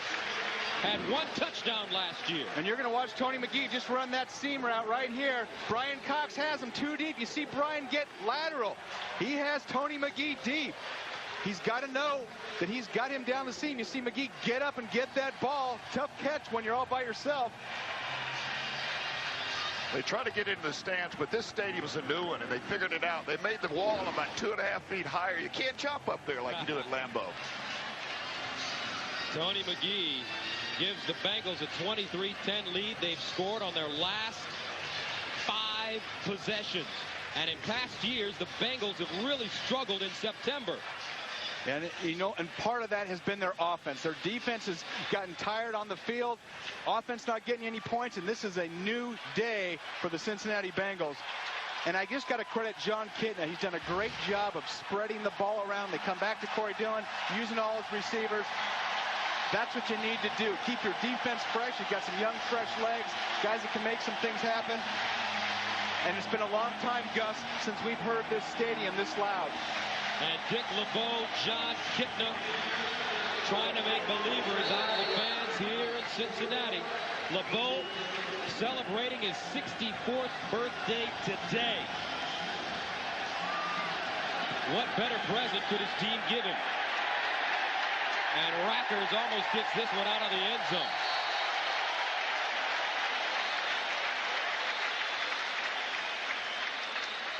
A serious buzz going around the stadium right now. That's the end of the third quarter with the score. Cincinnati 23, New England 10. We'll return to Paul Brown Stadium right after this word from your local station.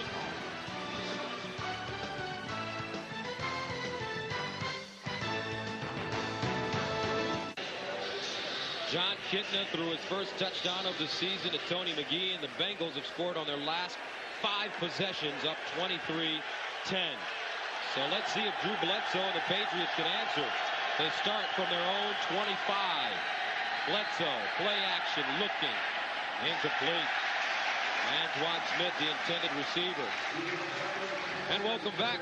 Gus Johnson along with Brett Jones, Sam Weish, and Coach Weish, will start with you. Are you surprised with the way this Bengals team is playing right now? Well, I'm not surprised after the way they talked to us yesterday, but Dick LeBeau has a little phrase, focus and finish. Well, here's the finish of a ball game. They've got to now polish them off because this one's not over yet. You're the Bengals' new greatest fan. Almost like you coached here. Hey, I still owe people money in this town. I got to be good. Brings up 2nd down and 10. Here's Antoine Smith running the football. Gets over the 20 up to about the 23. Steve Foley with the tackle. Antoine Smith, a 1,000-yard rusher for the Buffalo Bills back in 1998. And now's the time that Drew Bledsoe has to rely on that veteran group of receivers that he has to make a play. Those guys got to get open. The Bengals know they're going to throw the ball. These guys need to make a move. Little head and shoulder fake. Get open. Give Drew a chance to have a spot to work that ball in. 3rd down and 6 from the 24. They need to go to the 30. Empty backfield. They are Redmond out of the backfield. Bledsoe to the sideline. Out of bounds. Man-to-man coverage, and that time Brian Simmons lines up on the end of the line of scrimmage, and he forces Bledsoe to throw quick. He didn't think he'd have any time. He did have. Pickup was pretty good. And you know, with all the receivers available to you, I don't know if J.R. Redmond's the guy that I'm looking for in that situation. Well, you're right there, too. It's so ironic. The Patriots were 3-1 during the preseason. The Bengals were 1-3. I guess preseason football doesn't mean a whole lot. Well, it means a lot if you're coming off a bad year. That's right. Both teams coming off bad years as Lee Johnson hits a bomb all the way down, and it gets into the end zone. Wow. A 76-yard punt.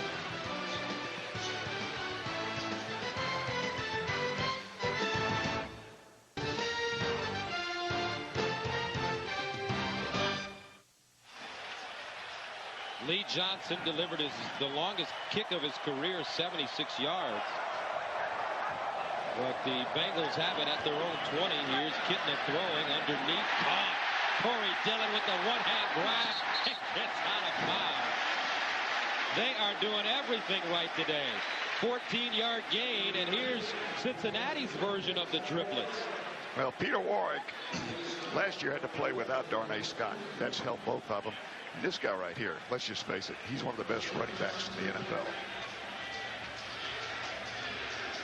It seems like everything's going right for Cincinnati. John Kitna threw that ball into a crowd and outbroke Corey Dillon. And getting him involved in the passing game is going to be very instrumental this year. Kitna putting up good numbers. Here's Dillon tripped up in the backfield.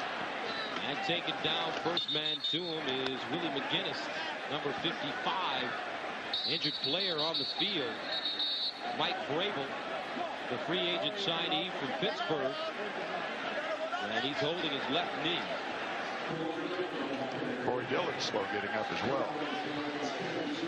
Willie McGinnis hadn't played a lot tonight because he just didn't feel like he was in condition to do it. Didn't play a lot during the preseason, but he is a real factor when he's ready to go. Mike Vrabel in a lot of pain. Local product, played at Ohio State from Ohio. See, Willie McGinnis, the one that actually throws everything out of whack. And Teddy Bruschi comes in there and finishes him off, but you're not looking at Corey Dillon anymore, but Mike Vrabel, they just can't afford any more injuries on the backs on the defensive side of the ball for New England. They've had them all. Vrabel, born in Akron, Ohio, still being looked at on the field. 13-16 to go in the fourth. Back in a moment. Welcome back. This is moments ago. Mike Vrabel being carted off the field. That left knee injured. Second down and long from the 28. Here's a screen. Corey Dillon with a blocker in front of him. Chopped down at the 35. Otis Smith Great looking play after a gain of 7.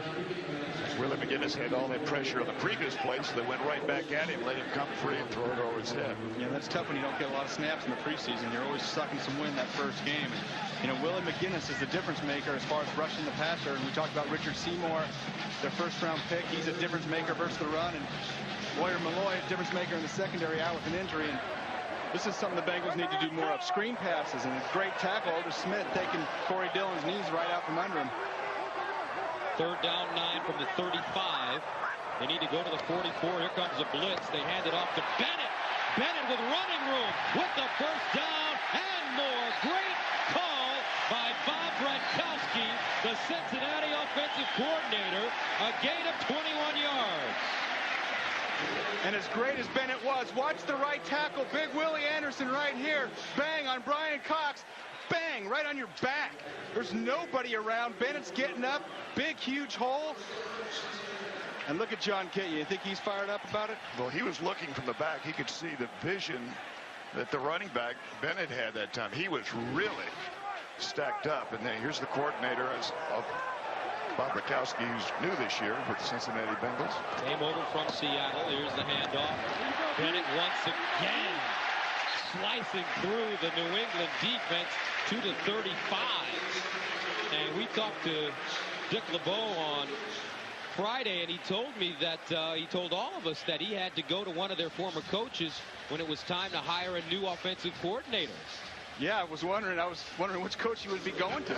Well, he was calling to see, how I was doing. He didn't ask me any questions about that. Dick LeBeau knows how to make the right choices there. He was the defensive coordinator when I was here, and I can tell you firsthand, he's a terrific coach. Handoff once again to Bennett. Bennett wrapped up. Let's talk about the Cincinnati offensive line with the addition of Richmond Webb. Willie Anderson already very good at right tackle. They're getting a lot of push, Brent, on that offensive line for these backs, Bennett and Dillon. Yeah, and this offensive line has a lot of confidence running the ball. They figure that's their game, but if they could improve in the pass blocking area, they could really take this offense to a new level. And when they got Richmond Webb this offseason, we talked to Richmond, and he said, I came in here, I figured they had some young talent, and he is kind of the veteran leader of this team. A lot of guys, he's got playoff experience, really making some things happen out there. Kitna sidearms it, incomplete. Lorenzo Neal had both hands on the football, unable to hold on. Follow all the games on NFL.com and after the games. Get in-depth analysis and recaps from the experts only at NFL.com or AOL keyword NFL.com. Brings up 3rd down and 10 from the 34. Key position on the field now at the 34-yard line. You don't want to lose anything. They're up by 13 points. A field goal puts them up more than 2 scores. So this is don't lose any yardage. Gain as much as you can if you can't get a first down for the field goal. Cincinnati balanced on offense. 27 rushes, 25 passes. They need to go to the 24. They flip it out. And nowhere to go. Tackled at the 35-yard line. Ty Law making the tackle on Peter Warwick. And for the first time in a long time, I don't know if he's kicked today. Here comes the rookie punter, Nick Harris. I think he has 1 punt. Yes, he has 1 punt on the afternoon. Well, this will be a pooch kick. You know, Daniel Polk, who'd been with the Bengals for several years. And at the University of California, Harris was known for being able to pin opponents inside their own 20-yard line. See if he can do it here. Gets this one high in the air. And he does it again. Ball deadens at the 6. Well done by the rookie.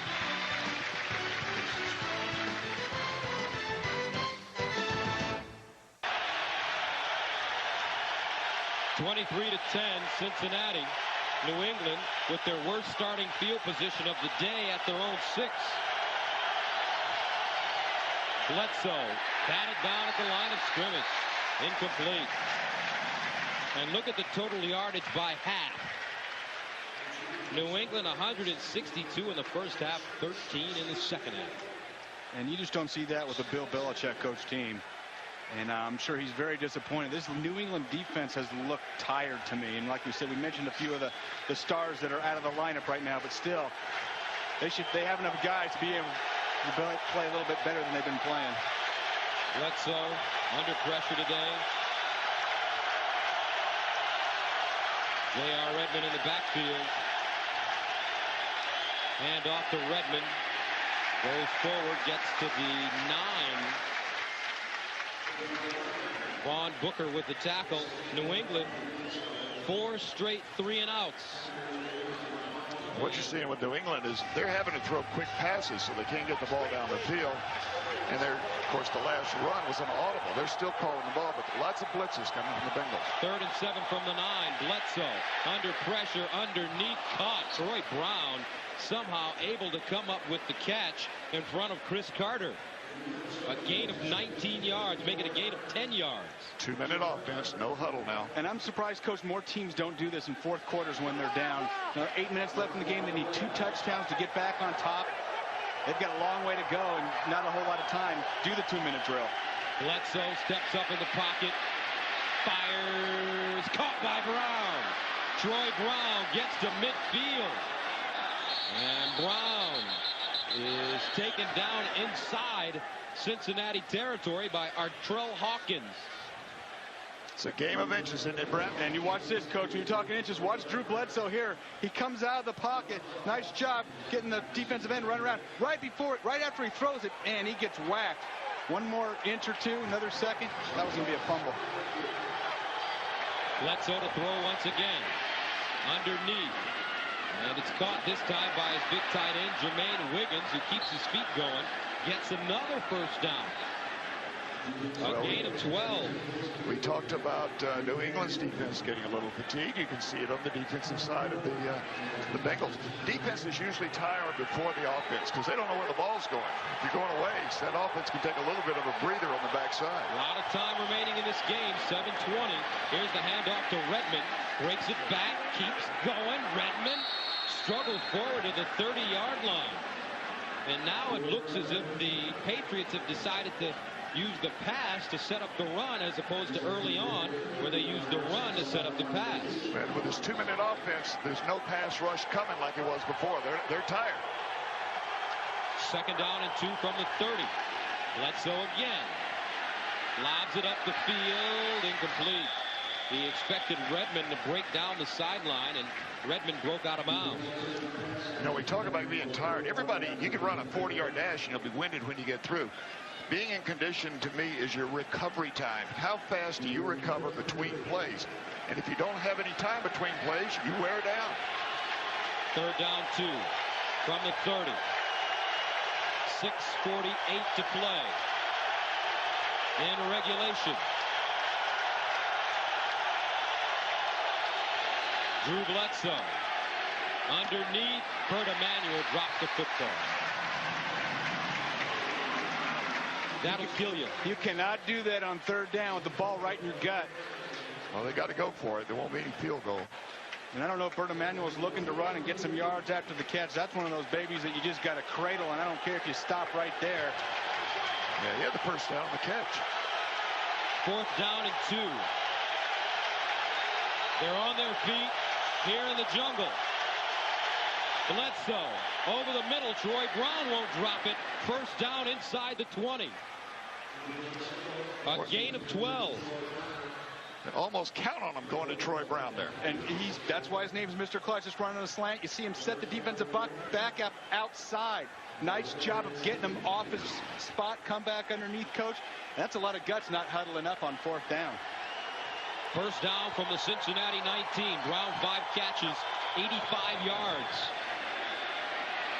Bledsoe pumping, gets rid of it. Patrick pass with the grab, lowers his head and gets inside the 10 to about the 8-yard line. Darrell Williams with the tackle after a gain of 11. Looks like Takeo Spikes is hurt.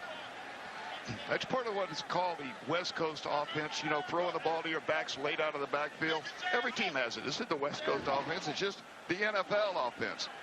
And you watch Patrick pass just coming out of their check down route when all the receivers are covered, and he's going to have a good collision here. You see Takeo Spikes come in and kind of gets leg whipped.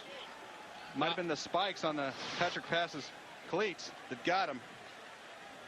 6'2" and 245. I'll tell you what, we're talking to him yesterday. It's all muscle and gristle. There's no body fat on that man. Tough competitor. You know, he told us that Brian Simmons could probably run a 4.540, and he could also do that. There probably are a team that has 2 linebackers that can run 4 or 5 40-yard dashes in the league. And Takeo Spikes is playing this season with a heavy heart. His father is very sick. He has a brain tumor, had surgery in February. He's usually at every game, but right now his father unable to talk or walk. His team before he leaves the field, mainly saying, hey, it's first down. Make sure you're standing right here when it's second down, because I'll be back. And Takeo might have stayed down just a little bit longer just to give the rest of his teammates a break. You know, when you're injured and you got that time stopping, give everybody a chance to catch their breath. And I thought they only did that in baseball when they sent the pitching coach out to talk. See, it's a veteran move, Coach. You know that thing. And so these guys got a little bit of a breather. And I really like the way the Patriots came back and did the hurry-up offense to Cincinnati and moved it right down the field. 11th play of the drive for the Pats that started at their own 6-yard line. First down goal from the Cincinnati 8. Empty backfield. Redmond in motion. Bledsoe looking underneath, caught. Wiggins towards the end zone. Touchdown. Some hard running by Jermaine Wiggins after the catch. Man-to-man coverage. Get down here tight, you see more man-to-man than normal. And how many years did we see Big Ben coach catch that ball and just bounce into the end zone? And I thought Wiggins was going to be stopped, and he just kept those legs churning, spinning, moving, and that was a heck of an effort by the young tight end. Fumbles right at the end, but once you cross that end zone, you can do anything you want with the ball. Just break the plane. So Adam Vinatieri comes on the field, and I think Coach LeBeau wants to challenge the touchdown. The red flag is on the field, the flag the coach keeps in his pocket when the beeper that he has on his hip doesn't work. This will be the first one for this officiating crew in the NFL to have a review. I'm sure what he's checking or what he's appealed is, did he cross the plane before he fumbled? See him right dead in the middle. Good read by both quarterback and receiver. Certainly can't tell there, Brent, whether it's got to be, is it indisputable or undisputable? Do you have any idea? I always say indisputable. Yeah, well, I have no idea, so whatever you say. Yeah, to overturn the call on the field. And they did call touchdown. Here's another look. Now, they'll be looking at the same views we are, and if they can't tell. By the way, now the ball has to cross the plane. His whole body can go across. As long as that ball hadn't crossed, it's no touchdown. And you saw him holding it low. He was getting tackled up top, and the ball was down low. And his shoulders were definitely over, but did that ball make it over in time? Yep. Before he was down. No, don't even count the fumble. If he's down and the ball hasn't crossed. Dick LeBeau was willing to wager one timeout to find out. Officials in there are seeing the replays. They listen to the upstairs. By the way, the upstairs review people are NFL guys. And this is the real first pressure call of the day on these replacement officials, and they definitely want to get it right. But they've been, for the most part, right on top of things today and done a pretty good job. They have.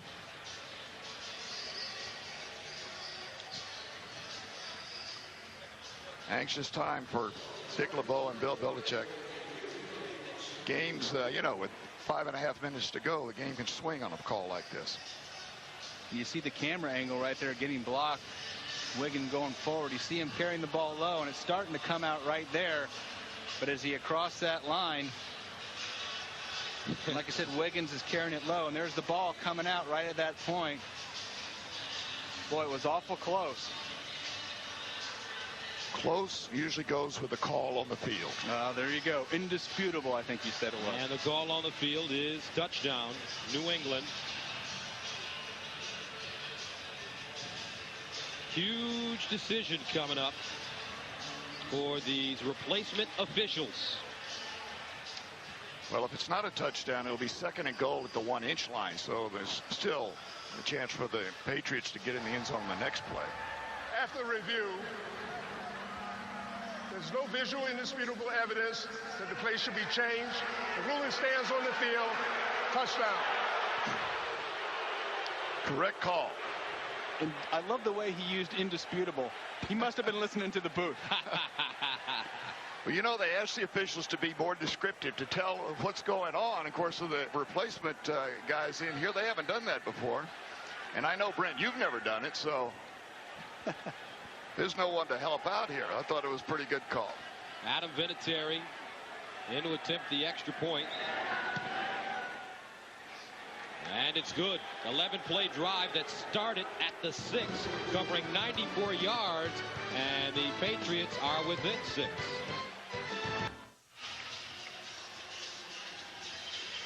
Welcome back to Paul Brown Stadium, 23-17.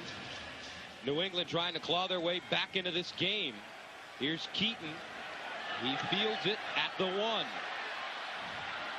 Keaton with the gap, returning it up to the 28-yard line. A return of 26.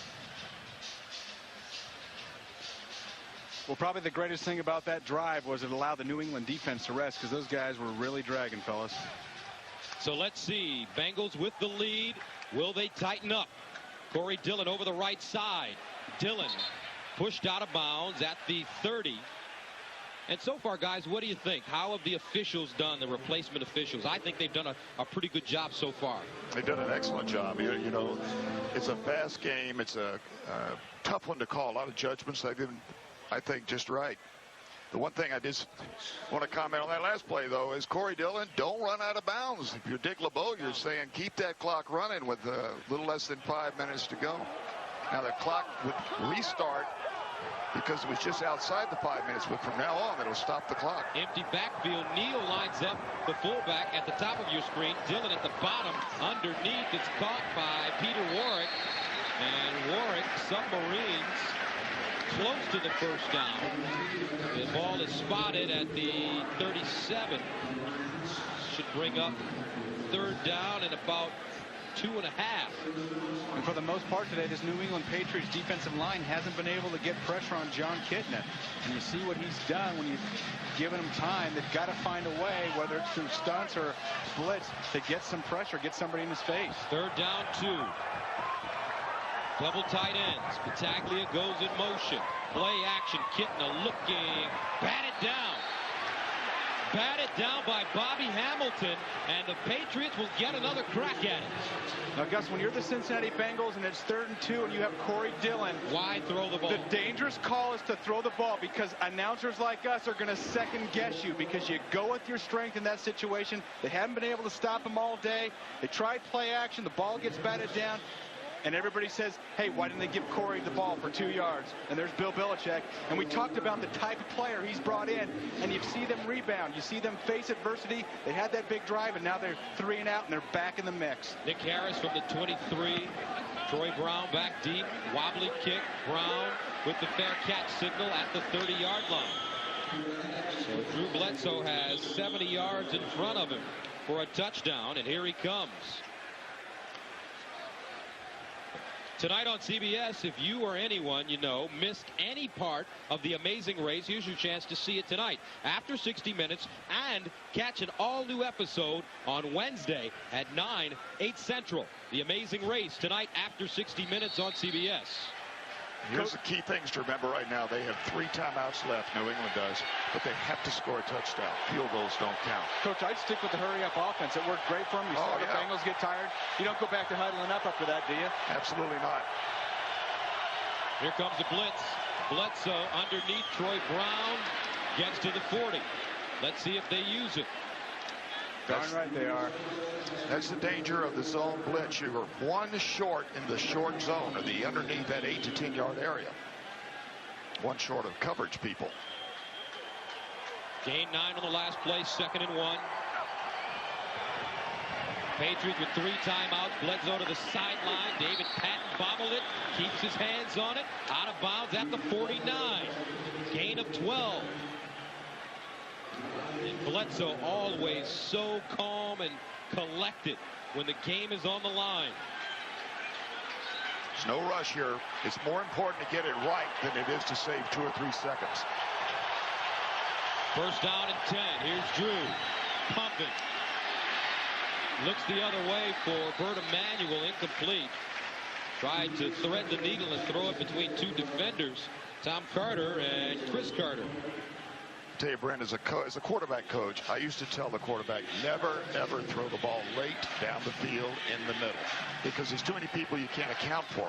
Yeah, and you know what, Coach, he was looking front side and came back and just threw it up there, and he's lucky that ball didn't hang another second in the air, because that would have been intercepted. 2nd down, 10 from the 49. Bledsoe again. Underneath, J.R. Redmond. Cuts it back, gets to the 40, close to a first down. Needed to get to the 39 for first. It'll be spotted at the 40.5-yard line. And that's not going to be a play that shows up in the statistics, but J.R. Redmond, with that little herk and jerk move right there, got an extra 4 yards. 3rd and 2 and 3rd and 6 are a huge difference at this point in the game, Gus. Injured player on the field for the Bengals. I can't see who it is, but while we're waiting to see it, the one thing that Drew Bledsoe did on that last play that he didn't do on the previous play is he let his eyes fall short. Everybody was covered down the field, so he let his eyes draw and he laid the ball off to J.R. Redmond. Let him make the run afterwards.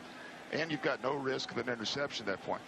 Drew Bledsoe is one of the elite quarterbacks in the National Football League. He's going to do most things right. But when you get in a desperate situation like this, you get 3 minutes to go trying to score, sometimes you force him in there. So, Sam, you were one of the creators of the hurry-up, no-huddle offense. I own the patent. What are you talking about? Well, Marv Levy may have an argument with you. However, how do you defend it? How do you stop it? How do you slow it down? Well, let's see. Marv Levy used to feign injuries as fake an injury, and here we have one here. I don't know if this is a feigned one or not, but you know, one of the ways teams did slow us down, and we had a very good offensive unit, is that they would have on 3rd down, they'd shoot somebody. They just right there with their finger, they'd shoot him, and that guy would then go down. Trainers would come out, substitutions would go in, they'd come off the field. In the playoff game with Seattle in 1988, they did that, and the Buffalo Bills threatened to do it in the next week, but did not. Tony Williams, the injured player, and a great sign of sportsmanship as Drew Bledsoe goes over and helps him up. Williams playing with a broken finger on his right hand, goes out of the lineup. Slammed his finger in a door at his house. You know, we'd be remiss not to point out that the New England Patriots could have thrown in the towel here about 10 minutes ago, and they have fought back hard. They're playing like they were in the first half right now. Character guys, Coach. That's the difference. Yeah, that's where the veterans come in. They didn't have that last year. 3rd and 2 from the 41. Obviously, 4-down territory for the Pats. Bledsoe can't take a sack underneath, throws it behind his intended receiver, Patton, and that'll bring up 4th down and 2. Those were awful deep routes to run on 3rd and 2. I thought they might have had a little crossing underneath going, or maybe a little pick play coming out to the side. But they ran some deeper routes, Coach. Well, that time they decided to keep 2 guys in the block, too, so they didn't have anybody to lay out. So that brings up 4th down and 2 from the 41. You got to look for Troy Brown in this situation, Mr. Clutch. And Bledsoe goes forward. This is simply a left-right. If the left foot marks it, it's a first down. The right one probably didn't make it. I think he got it, and that's a gutsy call. It wasn't 4th and 1. That was 4th and 2. And Cincinnati, they're saying he didn't get it. Well, it depends on where they mark it. I thought he actually had it, but they're bringing that ball back, and it might be 3 or 4 inches short if I look across the far marker on the far side of the field. Where we are. And like I said, with 2 yards to go, that's an awful gutsy call. Oh, wow, this is going to be close. Well, one thing I do if I'm Bill Belichick, I challenge the spot right now. No ifs, ands, or buts. Well, I don't think you could challenge it. It's just going to be a pile up there. Whew, that's close. And he got it. They still haven't even decided. They're still trying to figure out if that's it or not. Oh! The officials say that Cincinnati held him. And Bill Belichick is pushing the button on his hip. He's certainly going to challenge the spot. Let's see where that ball is. Let's see where Drew Bledsoe ends up. It's right there. There's a pile of players. But that certainly looks, you look at his body, it certainly looks a further than the 1.5 yards that he had to go. Well, you can't appeal that one because you're not going to be able to find the ball in that pile on the replay either. Well, that is true. Now, 3 timeouts. Pile up there. Patriots will call timeout after every play at this point. They got a 2-minute warning as well. So they play on. Here's Corey Dillon. Dillon tackled from behind, bearing down on him. Roman Pfeiffer, number 95. But the clock is stopped. Timeout called by the Pats. Coach, would you run a quarterback sneak, 4th and 2? Well, the defensive tackles for the Bengals were lined up on the outside edge of the guard. So there was a hole there. And all they had to do was give him just enough room to take a couple of steps. The problem is when your center snaps the ball, if he gets bumped left or right at all, you're out of running room, and that's what happened. Now, it could have been a situation where the coach didn't call it. Drew Bledsoe might have had it and just goosed the center. He might have just taken the shot. Yep. What do you think? You think it was a Drew Bledsoe move? Well, who knows? I really don't know. But I know that the tackles are wide, and a veteran player like Bledsoe very easily could have run the goose play. And here it is again. Well, Damian Woody, one of the best centers in the league. If you're going to follow somebody, you want to follow him. And there's Drew right on him, and you see his legs churning. He's got that ball up. He's not carrying it low. You see the ball right there, trying to get the mark. Very close. That's one of those that, like I said, left foot, right foot. Depends on which foot lands to final mark. The defense has to get the ball once again. Corey Dillon over the left side. And Dillon wrapped up, goes down at the 36. 2:15 to go. Another timeout called by the Patriots. They have 1 remaining. Now, if I was the Patriots, after this play, I'd let the clock run on down to 2 minutes and then save 1 timeout for your offense. Because they got to stop the Bengals first. Don't forget, coming up next, the U.S. Open Men's Championship. Leighton Hewitt versus Pete Sampras right here on CBS. There are 22 guys out there that couldn't be happier that somebody said, "Timeout, Mr. Ref." It is a hot, humid day. They fought through it hard. They're both fighting right down to the wire. You start to get that rubber leg feeling, Brent. You remember those when you started to burn a little bit? I remember, Coach. And you had mentioned sometimes that's when injuries happen. We've seen a few of those, and you've seen some big plays given up because of those rubber legs being tired on the defensive side of the ball.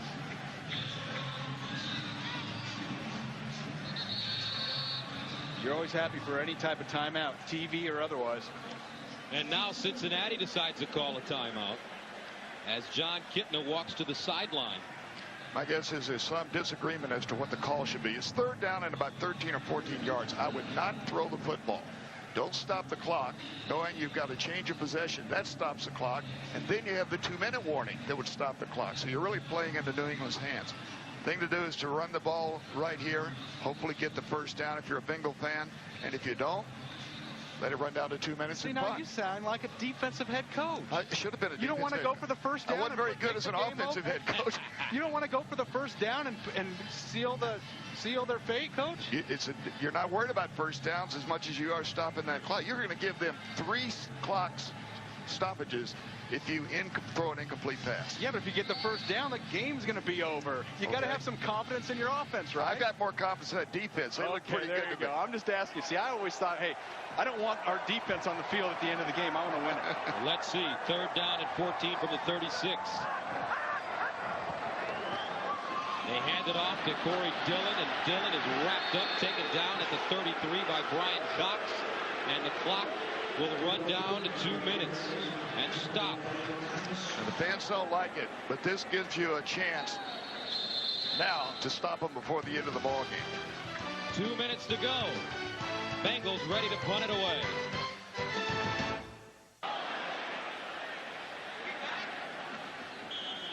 And Welcome back to Paul Brown Stadium. And the New England Patriots will take over at their own 30-yard line. One mistake the officials made today. They didn't wait for us to come back from commercial. What are they so thinking? Instead of an A+, they will receive an A. You're blaming that on the officials? It is the officials' problem. I thought that was you getting a snap. Oh, yeah, right. Gus Johnson, Brett Jones, Sam Weish. Patriots have the football at the 31-yard line. Brent, you play for the 49ers. Hurry up time. What goes on here? Well, I think you maybe take a couple cracks. Troy Brown underneath, and then how about a little David Patton up top? I think this Bengals defense is tired. Let David Patton loose down the field. First down and 10 from the 31. Drew Bledsoe looking to the sideline, partially deflected, incomplete. Patriots have one timeout left. And that one's going to be saved so that they can throw something deep down the middle, call timeout, and not waste 25 or 30 seconds reassembling. And they're sticking with that on-the-line style of offense. They didn't huddle up. They could have after the incomplete pass. Yeah, just wears the defensive line down. Here's Bledsoe under pressure. Gets it away. Troy Brown somehow made the catch. However, they're going to call Bledsoe in the grasp. The fourth sack of the day. Matt Light is hurt on the field as well, so that'll stop the... And I thought Drew Bledsoe got rid of this. And you wonder, is this something that's called in college? Tequila spikes. There's spikes. And that clearly was a complete pass. The rule, if it's one-on-one like that and the quarterback still has the ability to throw the ball, he is not down. If there's two of you coming where you're more vulnerable, they will call it earlier. It wasn't even close, Coach. That was not even close. We see that all the time every week, and the referee maybe just blew the whistle a little early, but that's a huge call. You see Spikes just getting he's still a step or two from driving Bledsoe down. Matt Light is the injured Patriot. Second-round pick. 48th overall out of Purdue, was scheduled to start at left tackle today, but Bill Belichick decided at game time to start Grant Williams since this was the rookie's first professional game. And a lot of injuries happen this way. Joe Andruzzi, the right guard of the New England Patriots, actually rolls up on Matt Light, the left tackle, much to the right of the screen, right over here. Right there. Watch, he's going to get rolled up on right there. Comes underneath and catches his leg. Yeah, you just don't expect that when you're out on an island blocking the guy. Nobody's even close to you. Most offensive linemen now wear braces on their knees. That helps them from getting, when they do get hits like that, they're not as extreme. Practice in them, play in them. I've actually clocked guys in a 40-yard dash. It does not slow them down. But the Patriots right now in a hole. Third down, 17 from the 24. They need to go to the 41 for a first down. Boy, and that early whistle killed them. They'd have the ball up 10 yards further and wouldn't be facing this brutal situation.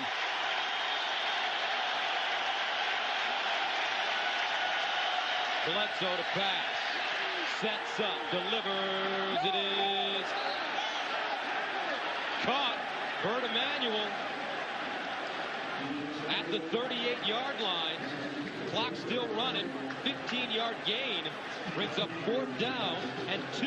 And now the Patriots are calling a play at the line of scrimmage. It's fourth down. Your whole game is right here. Well, they lost the timeout when Light was hurt. They had inside 2 minutes. They lost their timeout. So there's no timeouts left for the Patriots. Yeah, and you know, Coach, that was a great point about losing the timeout. I still think you got enough time to huddle those guys up. It's too much of an important call to be at the line of scrimmage, have a chance for miscommunication, get the guys in the huddle, and get up there. Watch Bert Emanuel now as he comes back on a clutch down. Comes back to find the football. You're not worried about running after the catch. You just want to make sure you get it. Now the Bengals are disputing whether that was a completion or not, and will be reviewed. Dick LeBeau's second appeal today, both in the fourth quarter. Oh, you know what? I just blew that. The league will automatically review anything from upstairs. Dick LeBeau does not have to appeal inside 2 minutes of the game. And that's actually a big advantage for the Patriots. If indeed he did catch that ball, it gives them time to rest, time to huddle up, time to devise a strategy. And let's see if that ball I mean, it's tough. He's got his shadow going forward, and he does a good job of rolling his shoulder, Coach. And when he comes up clean with it, that's good. And that's the key. And you're taught, you know, that low ball, roll the shoulder. So even if you are trapping it, nobody can see that you're trapping it. And you come up clean, and it looks like a catch. Ruled as a catch on the field. Indisputable evidence. Must be the case. Well, they're going to go for it on 4th down, regardless if it's at the present mark or back where they were at the line of scrimmage before the throw. And I didn't see an angle that would cause them to overrule what was called on the field right there. Not what we've seen. You know, the thing about instant replay is a fail-safe. If something major is incorrectly observed, you change it. But if it's a close call, you go with what those officials do. They do a good job. They're right there with their replacement officials or regular NFL officials. I've just often wondered exactly what they're looking at in there. If there's not, you know, like a preview of tonight's shows on CBS. I just think that's it. That's part of the reason they're looking. Make sure they know what time everything starts. Well, Coach, if indeed it is a catch, what do you call here on 4th and 2? I know you don't do a quarterback sneak. Not a quarterback sneak, but I wouldn't rule out a run. At the minute 18, you got to get right back up and ground the ball if you run the football. See if it hits the ground. Let's go back one more time. Yes. You know, it sure did look like it bounced there. I saw Emmanuel's arms down there in that angle. It did look like it caught something down there, and you just can't tell if his arms were underneath, but it did look like a small ricochet. I wouldn't count on that being the deciding factor, though. It's so close. These officials are going to be very sure before they reverse the call. The Patriots are doing the right thing. They've got everybody huddled up. They've got 2 situations to worry about. Bledsoe's probably already told them what the play is going to be so they can start to think about what they do and what they're going to do on the next play after they make the 1st down, if they do. If the clock's running, they'll just ground the ball on the next snap. Now, with the regular referees, when they go over to the replay booth, they're supposed to have only 90 seconds to make a decision when they stick their head into the booth. But with the replacement referees, I believe they're giving them some leeway. So here, quite possibly, the call of the game. After review, the pass is ruled incomplete. 4th down. You know what, Coach? I think it's going to go back to that ball just ricocheting what appears to be off the ground. You just can't tell for sure, but right there, you see it bounce right in there. Looks like a little bit of a trap, and I'm sure that's the angle that decided that call. And like you said, it's a fine line, but they felt like it was strong enough to overturn the call, and I can't disagree with them, really. So that brings up 4th down and 17 from the 24. They need to go to the 41 for a 1st down. J.R. Redmond, the lone setback. They're on their feet in Cincinnati. And right off the bat, it looks like they're giving David Patton a little single coverage out here. You've got to get a safety over the top, Coach. I wouldn't just let him take a shot down the field one-on-one. And now there's a safety coming over the top. I would wager, just by the style of the Bengals defense, they're going to bring extra people. They're going to make him throw quick rather than defend. Yep. Now Drew Bledsoe will huddle it up once again. I'm not sure what that delay was. The referee was trying to get the speaker to work, and it wouldn't work to tell us something. Well, it's tough to make a 17-yard completion if you can't set your feet. And like you said, pressure's probably coming. So here we go, 4th and 17.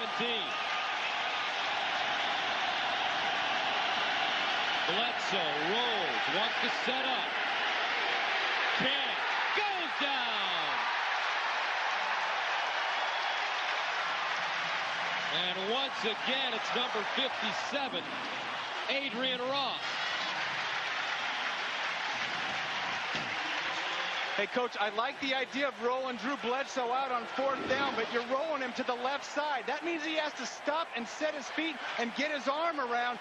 It's too much time to have to expect him to stop. If you're going to roll him out to his right where he can throw on the run. You see him getting ready to stop his feet and plant him, and here comes Ross. Doesn't have time to do it.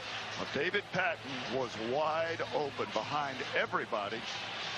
The Bengals celebrate. The Patriots don't. And Bledsoe is hurt. Yeah, let's just hope, from the standpoint of the Patriots, that that's just a slight injury, and he'll be back next week. But David Patton was running a post pattern, 10 or 12 yards down the field, and run to the goal post, the middle of the field, on the backside of it. But there was no way that Drew Bledsoe could set up. He was just under too much pressure. It's just so darn tough to roll a quarterback to his offside and have enough time to stop, set your feet, and throw the ball. No timeouts remaining for the Patriots. John Kitna in his first start as the quarterback of the Cincinnati Bengals takes a knee.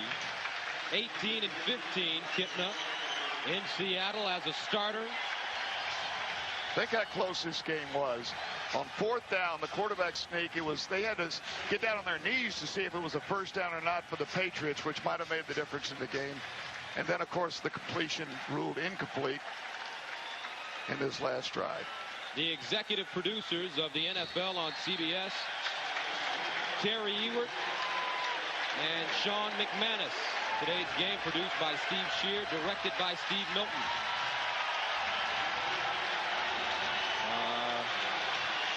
Associate Director Sean Gerchikoff.